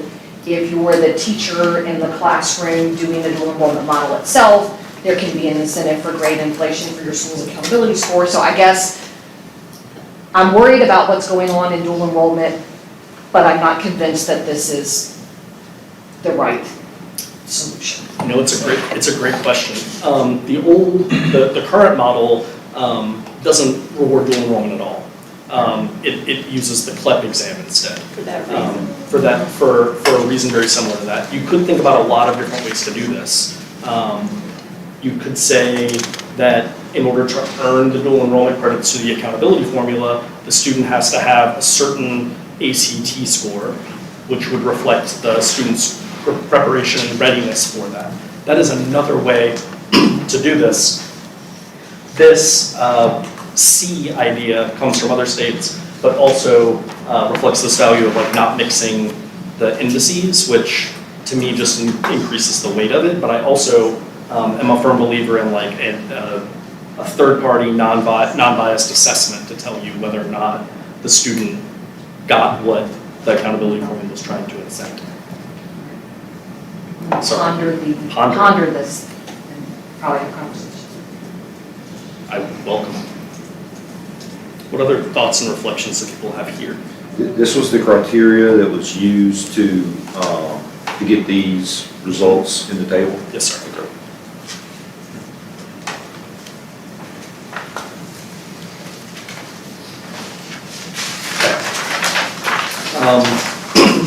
There's going to be one more thing that went into this that's going to come up in another slide, but we're going to get there. So additionally, one of the things that we need to look at is the quality of our basic credentials. Some of our basic credentials are of good quality, some of them are of lesser quality, and over time we have removed credentials that were not meeting the workforce need and weren't aligned any longer.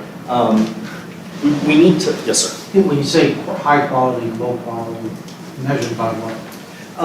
There have been a variety of, I'm not the expert on this, but there are some assessments that have been identified as, that it showed up in the data that a lot of students were getting them very quickly. Talking about credentials? Credentials, yes. And if a lot of students are earning your credential very quickly, and then you couple that with what is the average salary of a student who has that credential, and you quickly find out this assessment is both not very rigorous and it's not very valuable to the workforce. Like, I'm on the Jumpstart, work group that goes through this, and so before it ever gets to us, and on that committee, the various chambers and the businesses, what they want to know before they approve that as a quality credential, they ask businesses, would you pay somebody more if they had that credential or not, right? And so that it is, I think that there's a pretty thorough vetting process at the time, but like you said, sometimes things change and we have to, to change the credential to correspond to kind of the changing environment. Okay, thanks.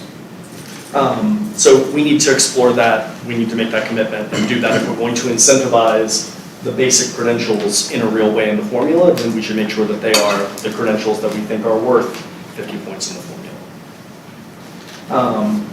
So as this was worked through, one of the things that sat with us is us being folks here at the department, was this question of, you're going to raise the rigor of the strength of diploma index. You're going to say that if a student graduates, that is not reaching this basic credential, right? This like IBC type level, this AP exam level. But there are students for whom we know they are less likely to graduate, and that happened before the student got to high school. So one thing that we want to be very aware of is the unintended consequence of a policy shift that takes us from full credit, a 100A for a student graduating in one index, and then saying, this is no longer going to be 100A over here.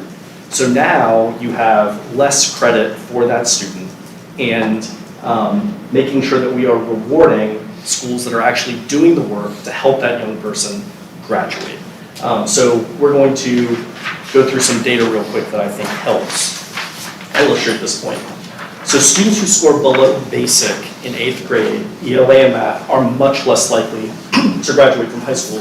That is also true for English language learners. A student who is below basic on the 8th grade ELA and math, there is a 35% likelihood that they are not going to graduate from high school. If they are below basic on ELA or math, there's a 20% likelihood they are not going to graduate from high school. If they are basic or better, completing 8th grade, there is only an 8% likelihood that they do not graduate. And when I looked at this data, when all of us looked at this data, we're just confronted with this, this is very predictable. And until you see it in front of you, you ask this question, well, what is the right outcome, right? Is it better for the student to earn a diploma, or is it better for them to go get a high set, or to earn a high quality credential? What are the right things for young people as we think about these things? And where we settled was a high school credential matters. High school credential matters a lot, particularly to a student who enters 8th grade behind, who is not ready for grade level content. And when a high school is able to help them get there, the question becomes, how do you, one, incentivize them to do that, to focus on that kid, to the point of focusing on students that are in the bottom 25% of scale score, and also not lower your expectation, right? And say, this student, just get them a high school diploma and that's fine. It's another way to put more weight on that focus group. Exactly. And then English language learners, 64% of them, we use the same cohort just for the sake of simplicity. 64% of the kids in the 2018 cohort that were English learners didn't graduate. Yes, sir. You're talking about English learners in the 8th grade? Mm-hmm. Well, English learners. At some point, you're no longer considered an English learner, right? That's true. But once a student's in high school and they're an English learner, they are going to have to exit, the length of time to exit the English language learner status is actually quite long. So if you're like a 9th grader who's an English learner, or an 8th grader and an English learner, you are likely to be an English learner by the end. You are likely to still be in some form of monitored, making progress toward proficiency. I believe when the board approved the ELPT program, the cited evidence was that it takes 6 years to to gain academic proficiency in language. So the last thing to just say about if a student is below basic on ELA and math, that student exiting elementary school, their elementary school got a 0 for them, right, in the accountability formula. And if that school is growing that young person, right, they could potentially get them to mastery, they could potentially get them to basic, right? All of those things could be true, but given the likelihood of disengagement, right, that may not be happening in high rates. Well, it's certainly not happening in high rates. So what we built out in this simulation, which is here to be torn apart, is providing some small incentive for schools to focus in on these young people and help them get to a high school graduation expectation, and continue to push, because it's 25 points, it's less than the first basic credential, right? 25 points as a floor for a student who enters below basic on ELA and math from 8th grade, were or are limited English proficient entering high school, and scored below basic on ELA or math would get 10 points. So it creates a very small floor and incentive to make sure that that student remains engaged in school, because they're getting full credit in the graduation index, and they're getting a small incentive in this strength of diploma index as well. Yes, sir. Do we need to take a break? Let's take a break. Okay, we got 2 I think we're all members missing, about to so leave too. let's wait a good time. 10 minutes? Yes. This is from the diploma, so the graduates will have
hanging in there. I know we're a little bit beyond our designated time. But my proposal would be, Belinda, we're gonna start. My proposal would be to, now that the content's been shared, to sort of end in discussion. Bear with me for just 1 second. Yeah, I think we should take a minute on the next steps if we haven't covered, although you might have. Did you? No? Okay. Discussion and the next steps, I think in the next 30 minutes. Okay. Reactions to what was just presented, did those feel like the right categories? And I'll go ahead and put those back up. The categories from slide 33.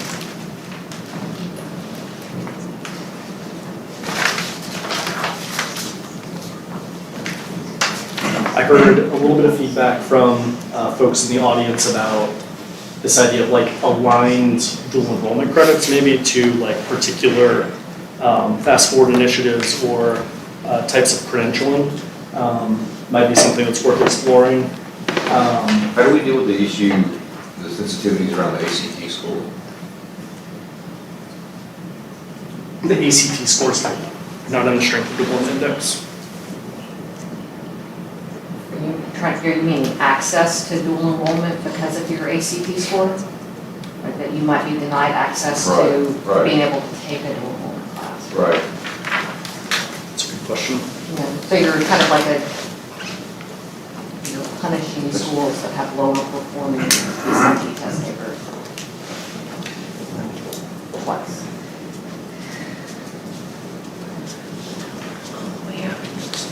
Okay.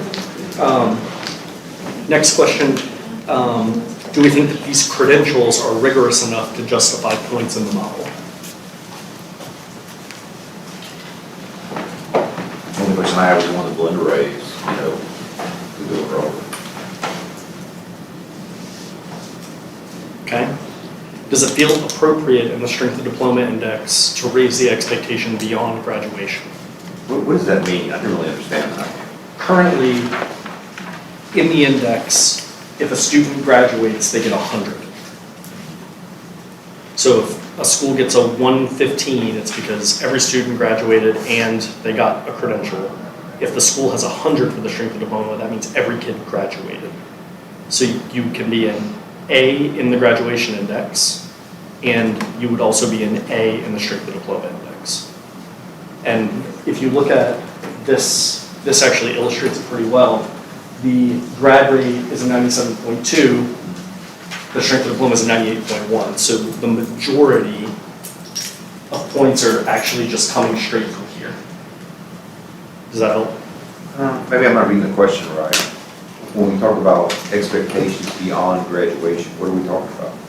In the index, instead of awarding 100 points for a diploma, we would instead say, in order to earn points in the index, you have to get a student a credential beyond a high school diploma, because the school has already gotten an A for graduating the student in the graduation index. Okay, so maybe I would better understand the question that it was posed, as opposed to the expectation beyond graduation diploma. Standalone graduation diploma as opposed to graduation, which could include a number of other things, which would be, strength of that diploma. Okay, this way I interpreted the question. Next question, does it feel appropriate to provide incentive points for students who we know are much less likely to graduate? And that's this slide. The students who scored basic, below basic, coming out of 8th grade or were English language learners. A small number of points, 25 for students who were below basic on 2, and 10 points for students who were below basic on 1. I think it's great. Is that enough points to make a difference, to make people change their? It's 10% or 25%, right? Well, the way that we kind of thought about it was, it's enough to get you halfway to the first mark. If you can get to the first mark, the 25 points gets you actually to the second mark, and then if you can get to the 75, it gets you to the 100 mark.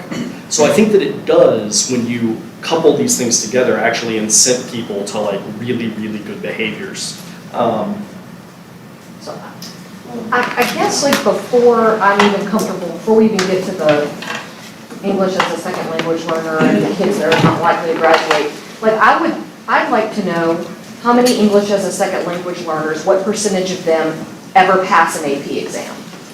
And then I'd like to know, like nationally, what percentage of high school students are graduating with 6 dual enrollment credits, not to mention having a C+, or what percentage are graduating with an AP? Because essentially what we're telling a high school is that you are an F on the strength of diploma unless a child passes an AP or an IB or gets 6 dual enrollment credits. But if nationally across the country, 10% of high school students are graduating with that, like why is that we talked about kind of being realistic with expectations. Why is that realistic if there is that big a gap? Mm-hmm.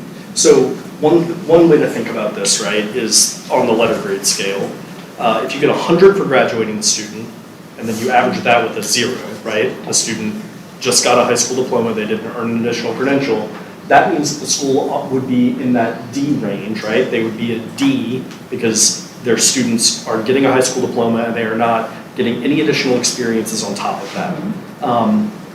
I think that they are interesting questions, right? About like what's the national rate, all of that. The question is, what do we think it means for a student to graduate in Louisiana and for the school to earn an A as a result of it, for that student's graduation outcome? Right now, we're saying a student graduates from high school, and that school is an A for getting a kid to graduate from high school.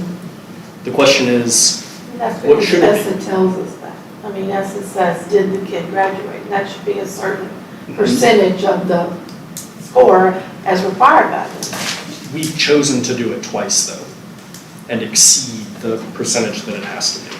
What percentage does it have to be to graduation of the weight? It has to be a meaningful, it needs to be a sufficiently, there's no number. The majority of the formula has to be the required academic indicators, of which the graduation rate is one of them. And then each of those has to be sufficiently large, but US Ed will not opine on what that number is. But when you say we've chosen to do it twice, what do you mean? You mean that? In the graduation index, we have a graduation index, which is a required indicator. Yeah, and then we also, strength of diploma, we do it again. yeah. So it was 50% of our weight. Mhm. And now we're cutting it back to 25% of the weight. And then we're going to replace the 25% that we took away with this new, more rigorous strength of diploma. But I need to know that that is, like, I'm not necessarily disagreeing with you that the weighting it twice is problematic, but I don't know that what we're replacing it with is realistic. Like, I don't want to end up in a situation where we're doing something where 6% of kids are graduating with an AP credit, and we're saying that if you don't do that, you're automatically, your strength of diploma by itself is an F. Does that make sense? Like, does anybody? You're trying to say, is it realistic? You want to run a number, you want an analysis. Yeah, I mean, why, is it realistic for us to think that every high school student should be graduating with 6 dual enrollment credits or an AP credit if nationwide, like let's say Massachusetts, who's supposed to be so great, we know that only 10% of their students are graduating with those same credits? Is that then a reasonable way for us to measure? You've got a third or on there too, right? There's a third or on there. What was the other one? They get there eventually. Basic jumpstart credit. Basic credentialing. The way that we also thought about the 50 mark was experiential. The basic credentials are generally built around experiences that young people have, and we try to do the same thing in the 50 mark.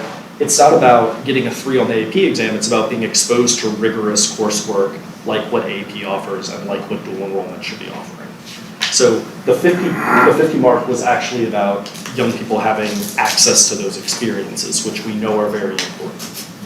In your simulation results, you didn't increase the percent of D or F schools, you just shifted the A's and B's more toward the center. There are more D and F high schools. I'm seeing 20 20% and 9% on both of them. That's elementary school on the left. Okay, where's the slide with the, I didn't include it. oh, that's Oh, a no. way to see. No, it is greater. Okay, It is greater. yeah, can you take it as a follow-up? Yep. I'd like to see the shift. Yep.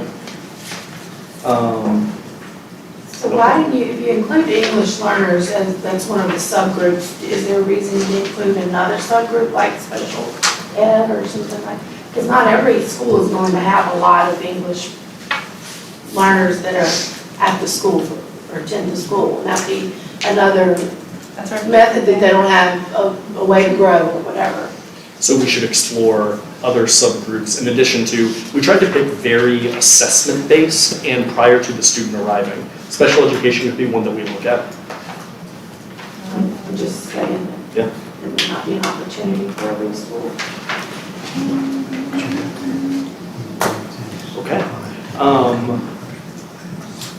The high set question. Yeah, and the last question is, the current model in the strength diploma awards points when a student graduates with a high set in a very specific period of time after they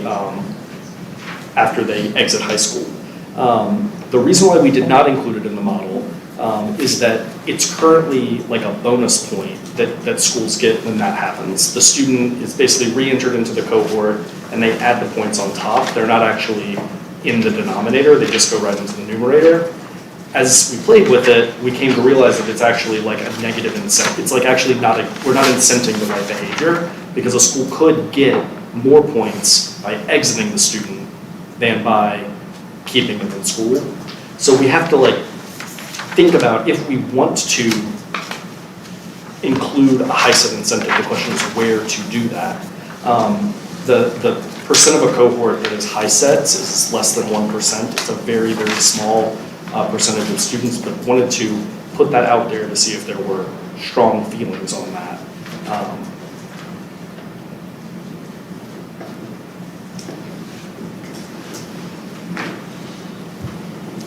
Does anyone have a strong feeling about that? Yeah.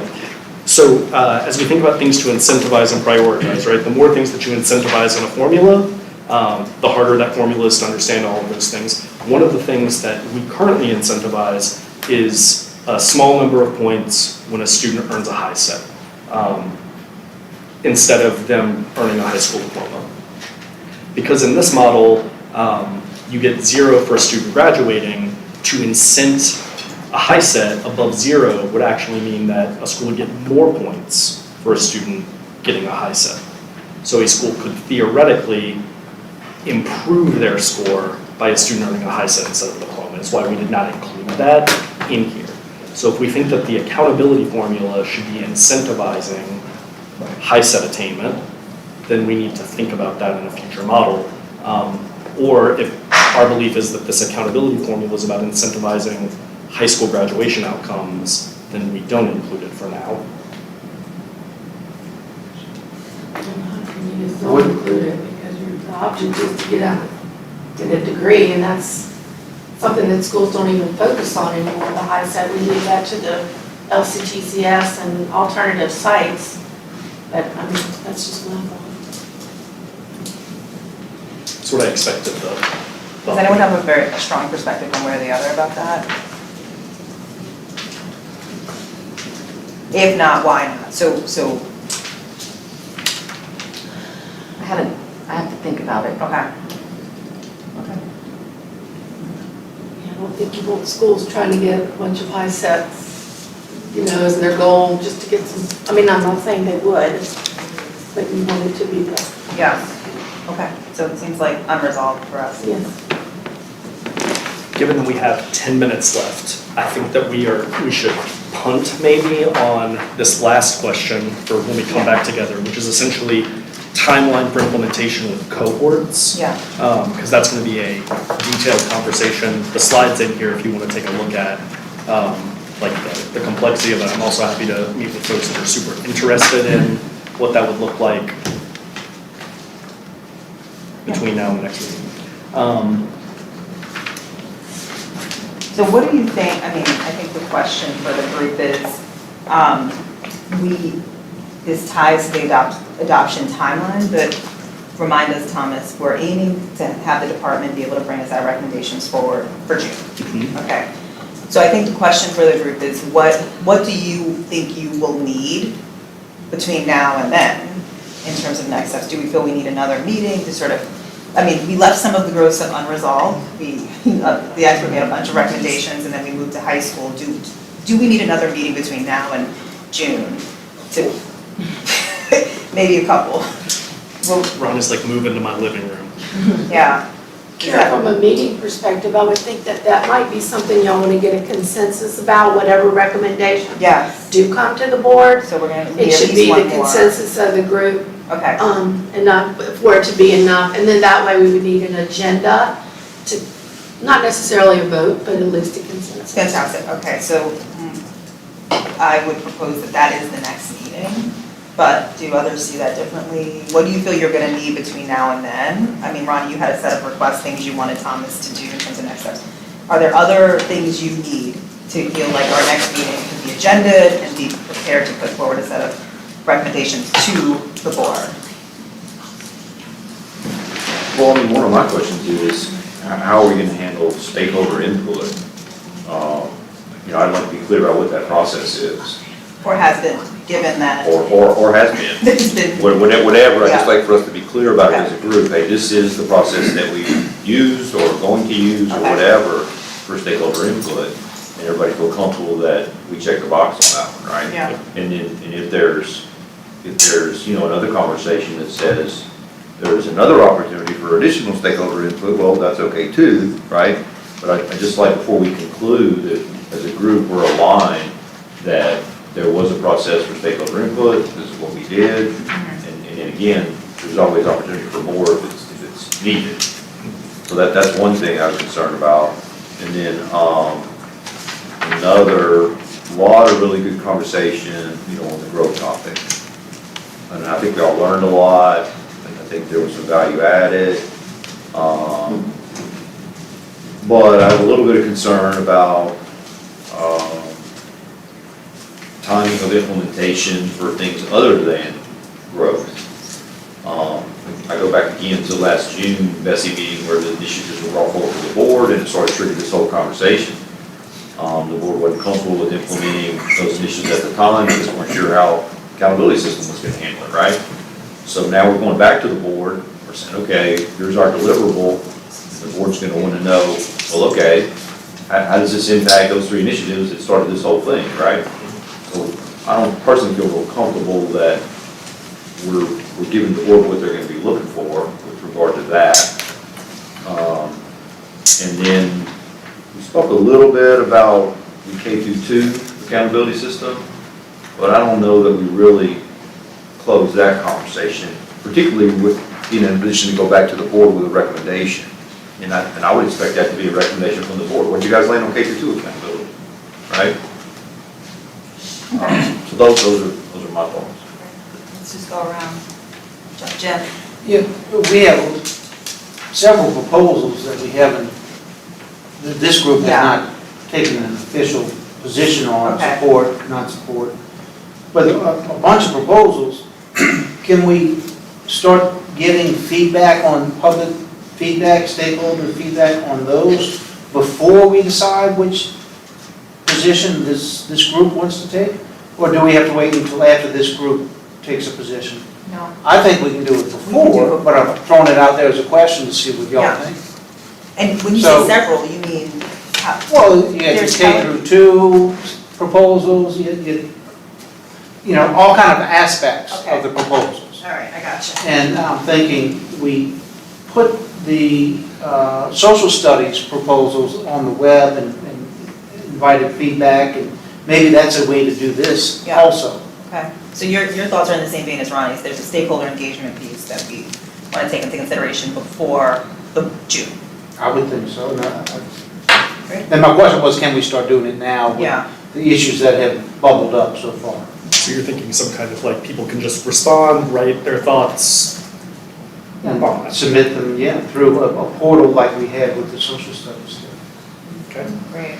Or they could call it best members, whichever way they want, but this, they could have done that with the social studies too, and yet they did submit a lot through the portal, and it seemed to get captured very well, and summarized and presented back. I feel like when I suggested that, at some point, there was some concern about how much time it would take for them to, I think the example was the superintendent search was used, like trying to figure out how to take 1,000 comments and synthesize them into kind of categories that were, so we had a sense of people hated class or loved class for K2. Is that a concern? Having chaired that committee as well, like, the fact is, there's software that populates by certain words, like, there are ways, you know this, of course, given your research background, so I think there are ways we can do that efficiently if that is a priority of the group. I don't want to speak for you, Thomas, but I really, what do you think? I do think it would be a lot, but I mean, I think that we got a lot of feedback on the social studies standards, and those were available, and folks read them, and it might not result in a summary document, but it certainly becomes a document that folks can engage with and spend time on. Can I throw something out there? Do you say that what is going to come from you all to the board in June is necessarily a final recommendation? Like, couldn't it be where we see things going, and then there's still, here's what we have found. We're going to look at the test itself. We're going to consider these two models. We're going to get more feedback, and then maybe go from there, as opposed to, and then do the stakeholder piece at the same time, starting now or whatever, but not have to have everything done by June, maybe just an update in June. I don't know if y'all want to continue working as a group on this, or if you want to just punt it for other organizations like accountability and the board itself, or the advisory groups. I think the growth component is more complex. It's going to take more time. Yeah. So I think that's one question, right? But I'm wondering if there are some other things that don't have that level of complexity that we could bring forward recommendations on, that the board could potentially take action on. Could be some, but not all. Right, Yes. and particularly with initiatives that are being rolled out currently, and we want to make sure that we've got a system in place to appropriately value those initiatives. Right. So, but didn't we have like huge backlash about trying to do it piecemeal the last time, right? Like there was strong, that's why we ended up where we are today, was that people were just like, okay, we can't change one thing, we want a holistic look. Well, we've done a holistic look though, right? Yeah. That doesn't mean we need a holistic revamp at the same time, but I think our analysis has been very comprehensive. We have to figure out how to share that back with the full board, but I think the analysis is there. The question that Ronnie raises is a valid one. What are we able to move forward with, and what do we feel like is going to take more time? I'm going to echo Dr. Davis. When we started this in June of last year, there was a lot of concern about piecemealing this together, and that was a stated concern by a lot of us. Yeah. And I know we said, let's come back in June.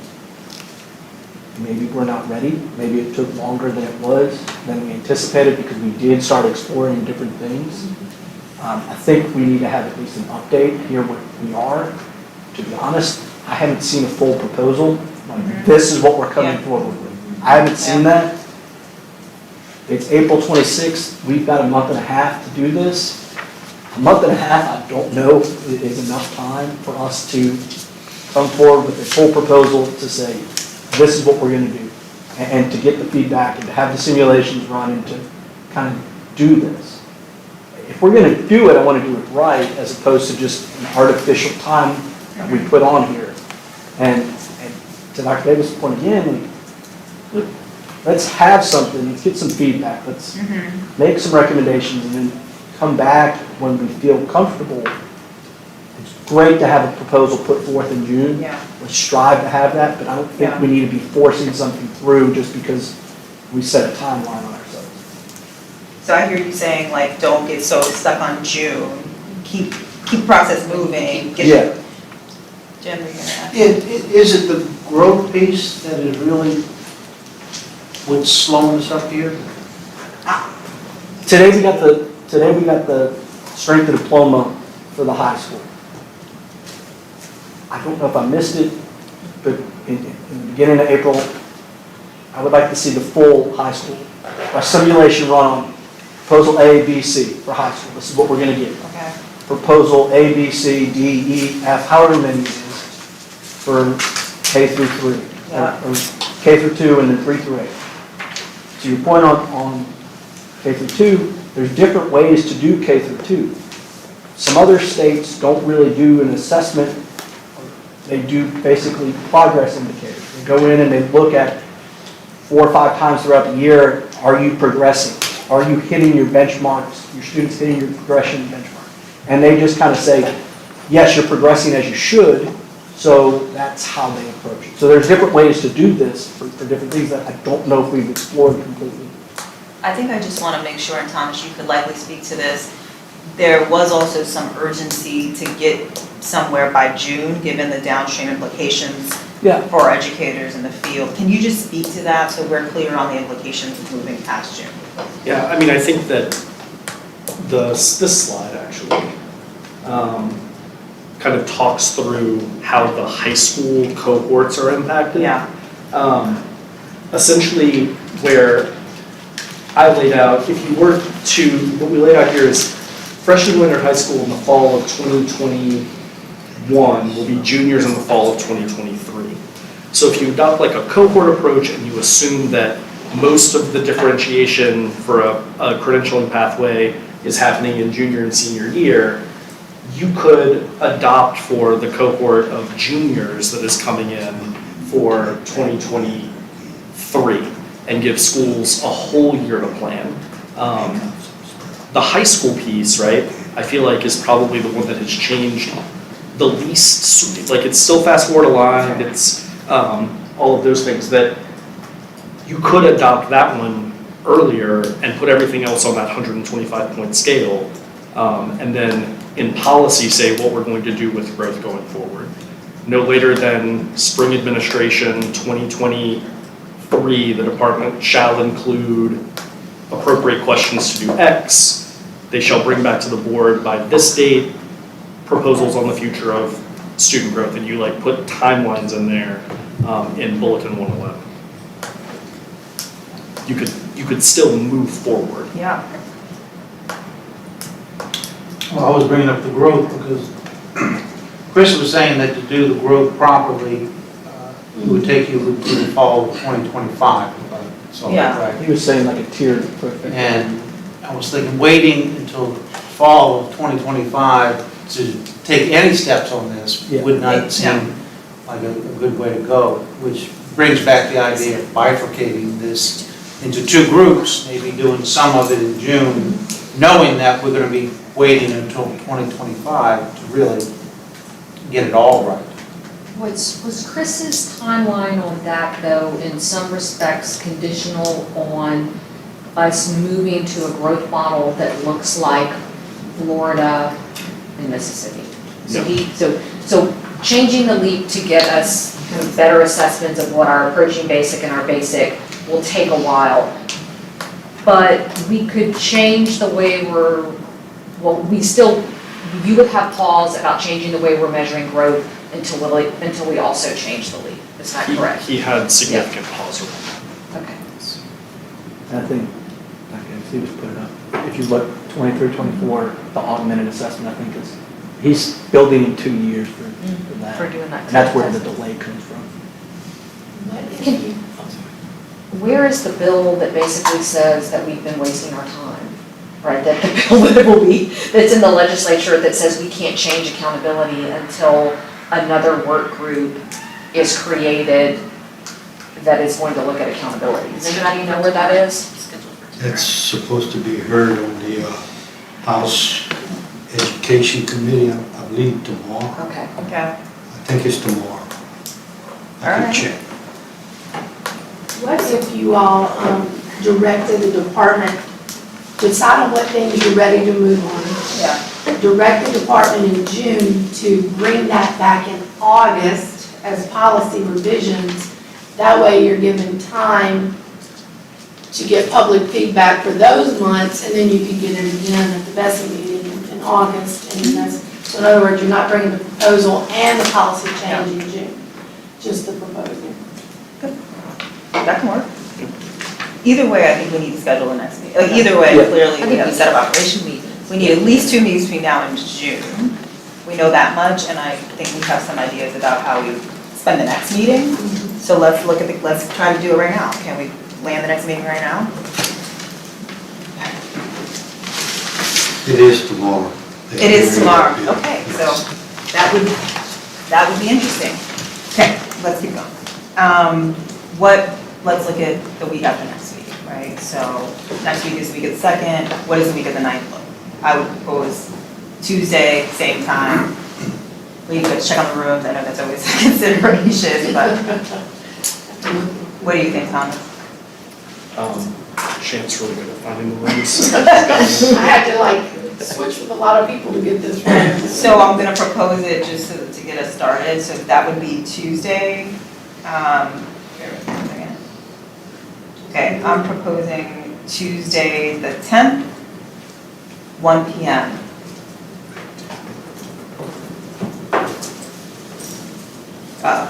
I have a conflict related to helping make sure our assessments look really good in the Okay, future. do that. Go do that. Between 10 and 4. Monday, the 9th, Wednesday, the 11th, 1 p.m. Tuesday, Wednesday. Wednesday.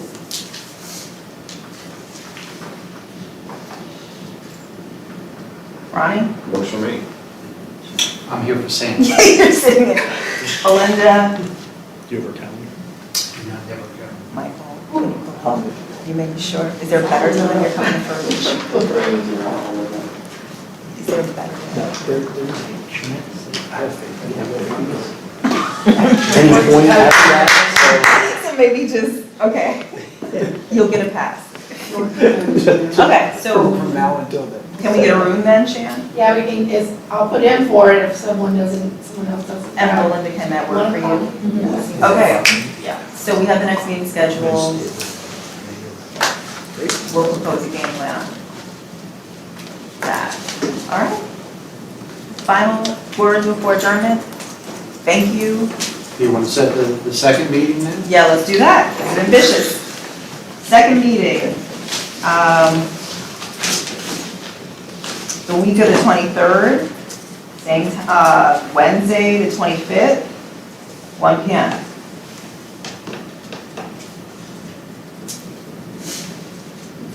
That gives you 2 weeks to crank. Ronnie, Let's go right now. 25th, 1 p.m., Wednesday, 25th, 1 p.m.? Yeah. All right, you got it. Maybe not sure, all right? This is subject to checking with the immediate supervisors, right? Yes. Thank you all, and thank you to Thomas for all of your incredible work. Preparing for today. Thank you.